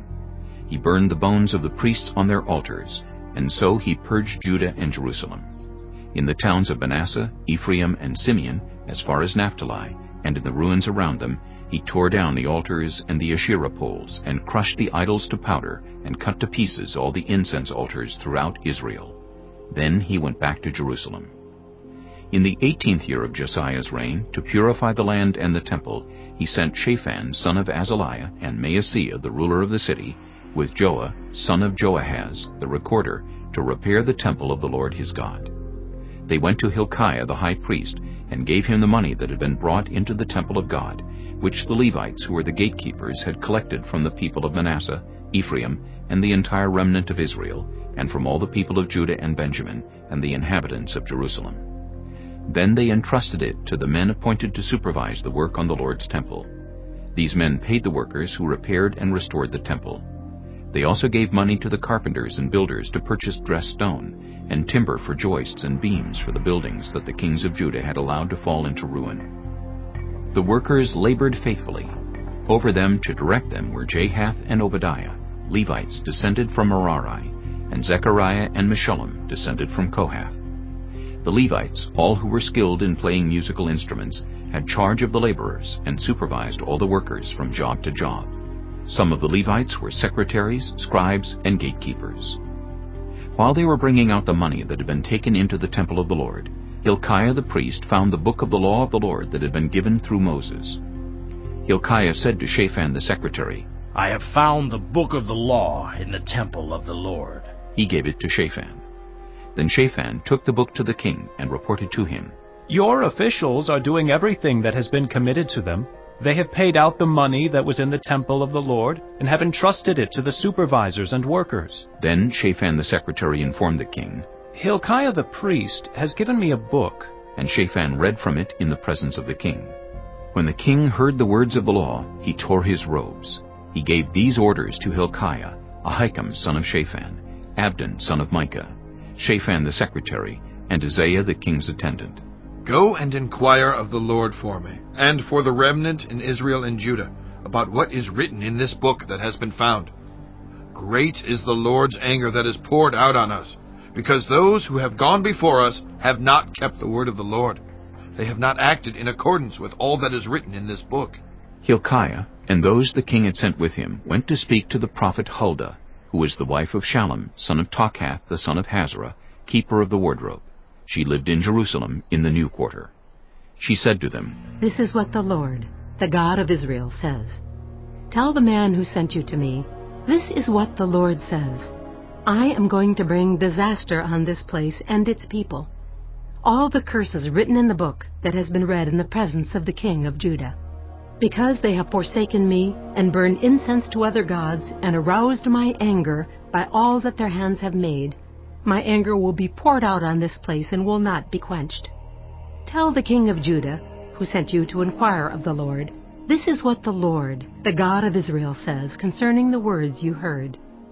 Because your heart was responsive, and you humbled yourself before God when you heard what he spoke against this place and its people, and because you humbled yourself before me and tore your robes and wept in my presence, I have heard you, declares the Lord. Now I will gather you to your ancestors, and you will be buried in peace. Your eyes will not see all the disaster I am going to bring on this place and on those who live here." So they took her answer back to the king. Then the king called together all the elders of Judah and Jerusalem. He went up to the temple of the Lord with the people of Judah, the inhabitants of Jerusalem, the priests and the Levites, all the people from the least to the greatest. He read in their hearing all the words of the book of the covenant, which had been found in the temple of the Lord. The king stood by his pillar and renewed the covenant in the presence of the Lord, to follow the Lord and keep his commands, statutes, and decrees with all his heart and all his soul, and to obey the words of the covenant written in this book. Then he had everyone in Jerusalem and Benjamin pledge themselves to it, The people of Jerusalem did this in accordance with the covenant of God, the God of their ancestors. Josiah removed all the detestable idols from all the territory belonging to the Israelites, and he had all who were present in Israel serve the Lord their God. As long as he lived, they did not fail to follow the Lord, the God of their ancestors. Chapter 35. Josiah celebrated the Passover to the Lord in Jerusalem, and the Passover lamb was slaughtered on the 14th day of the first month. He appointed the priests to their duties, and encouraged them in the service of the Lord's temple. He said to the Levites, who instructed all Israel, and who had been consecrated to the Lord, "Put the sacred ark in the temple that Solomon, son of David, king of Israel, built. It is not to be carried about on your shoulders. Now serve the Lord your God and his people Israel. Prepare yourselves by families in your divisions, according to the instructions written by David, king of Israel, and by his son Solomon. Stand in the holy place with a group of Levites, for each subdivision of the families of your fellow Israelites, the lay people. Slaughter the Passover lambs, consecrate yourselves, and prepare the lambs for your fellow Israelites, doing what the Lord commanded through Moses." Josiah provided for all the lay people who were there a total of 30,000 lambs and goats for the Passover offerings, and also 3,000 cattle, all from the king's own possessions. His officials also contributed voluntarily to the people and the priests and Levites. Hilkiah, Zechariah, and Jehiel, the officials in charge of God's temple, gave the priests 2,600 Passover offerings and 300 cattle. Also Conaniah, along with Shemaiah and Nethanel his brothers, and Hashabiah, Jeiel, and Jozabad, the leaders of the Levites, provided 5,000 Passover offerings and 500 head of cattle for the Levites. The service was arranged, and the priests stood in their places with the Levites in their divisions as the king had ordered. The Passover lambs were slaughtered, and the priests splashed against the altar the blood handed to them, while the Levites skinned the animals. They set aside the burnt offerings to give them to the subdivisions of the families of the people to offer to the Lord, as it is written in the book of Moses. They did the same with the cattle. They roasted the Passover animals over the fire as prescribed, and boiled the holy offerings in pots, cauldrons, and pans, and served them quickly to all the people. After this, they made preparations for themselves and for the priests, because the priests, the descendants of Aaron, were sacrificing the burnt offerings and the fat portions until nightfall. So the Levites made preparations for themselves and for the Aaronic priests. The musicians, the descendants of Asaph, were in the places prescribed by David, Asaph, Heman, and Jeduthun the king's seer. The gatekeepers at each gate did not need to leave their posts, because their fellow Levites made the preparations for them. So at that time, the entire service of the Lord was carried out for the celebration of the Passover and the offering of burnt offerings on the altar of the Lord, as King Josiah had ordered. The Israelites who were present celebrated the Passover at that time and observed the festival of unleavened bread for 7 days. The Passover had not been observed like this in Israel since the days of the prophet Samuel, and none of the kings of Israel had ever celebrated such a Passover as did Josiah with the priests, the Levites, and all Judah and Israel who were there with the people of Jerusalem. This Passover was celebrated in the 18th year of Josiah's reign. After all this, when Josiah had set the temple in order, Necho, king of Egypt, went up to fight at Carchemish on the Euphrates, and Josiah marched out to meet him in battle.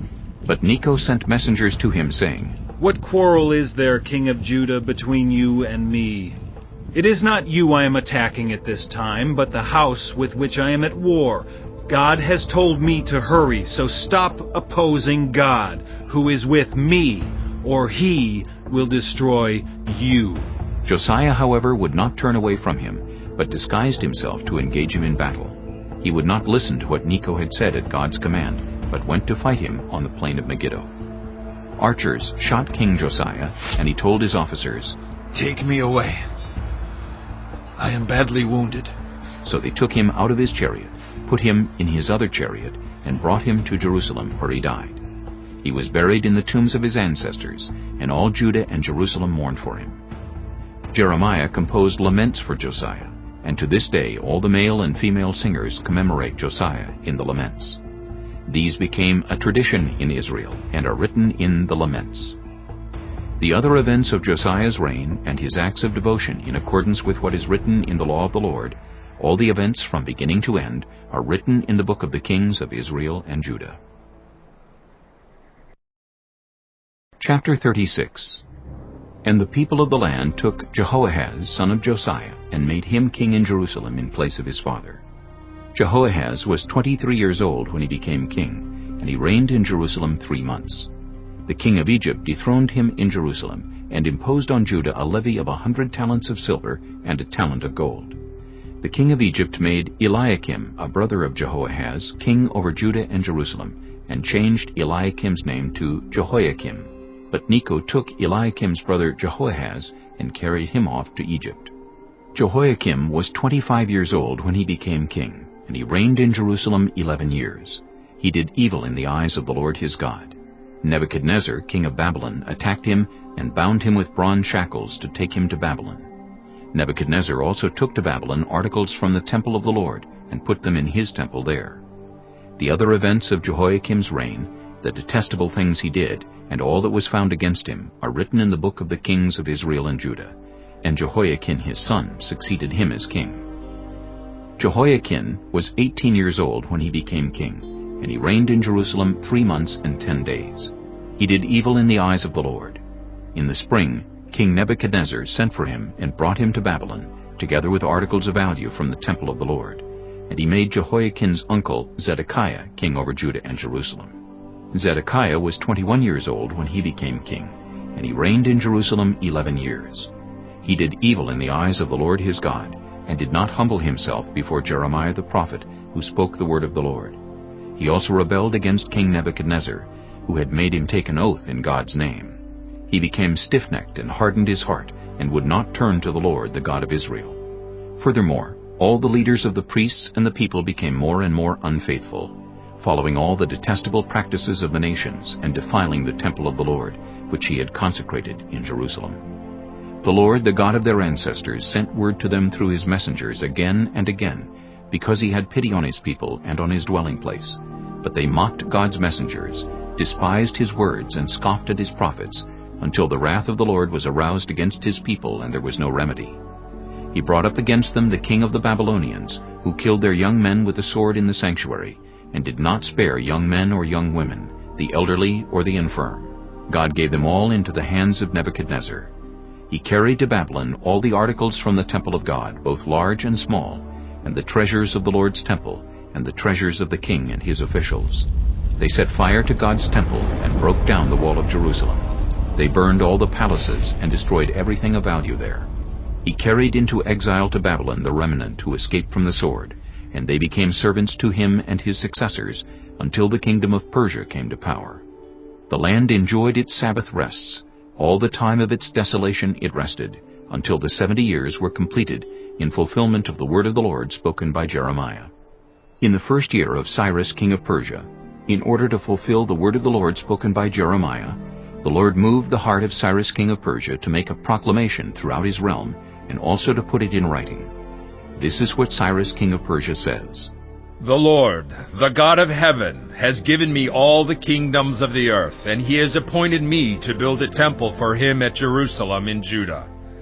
Any of his people among you may go up, and may the Lord their God be with them.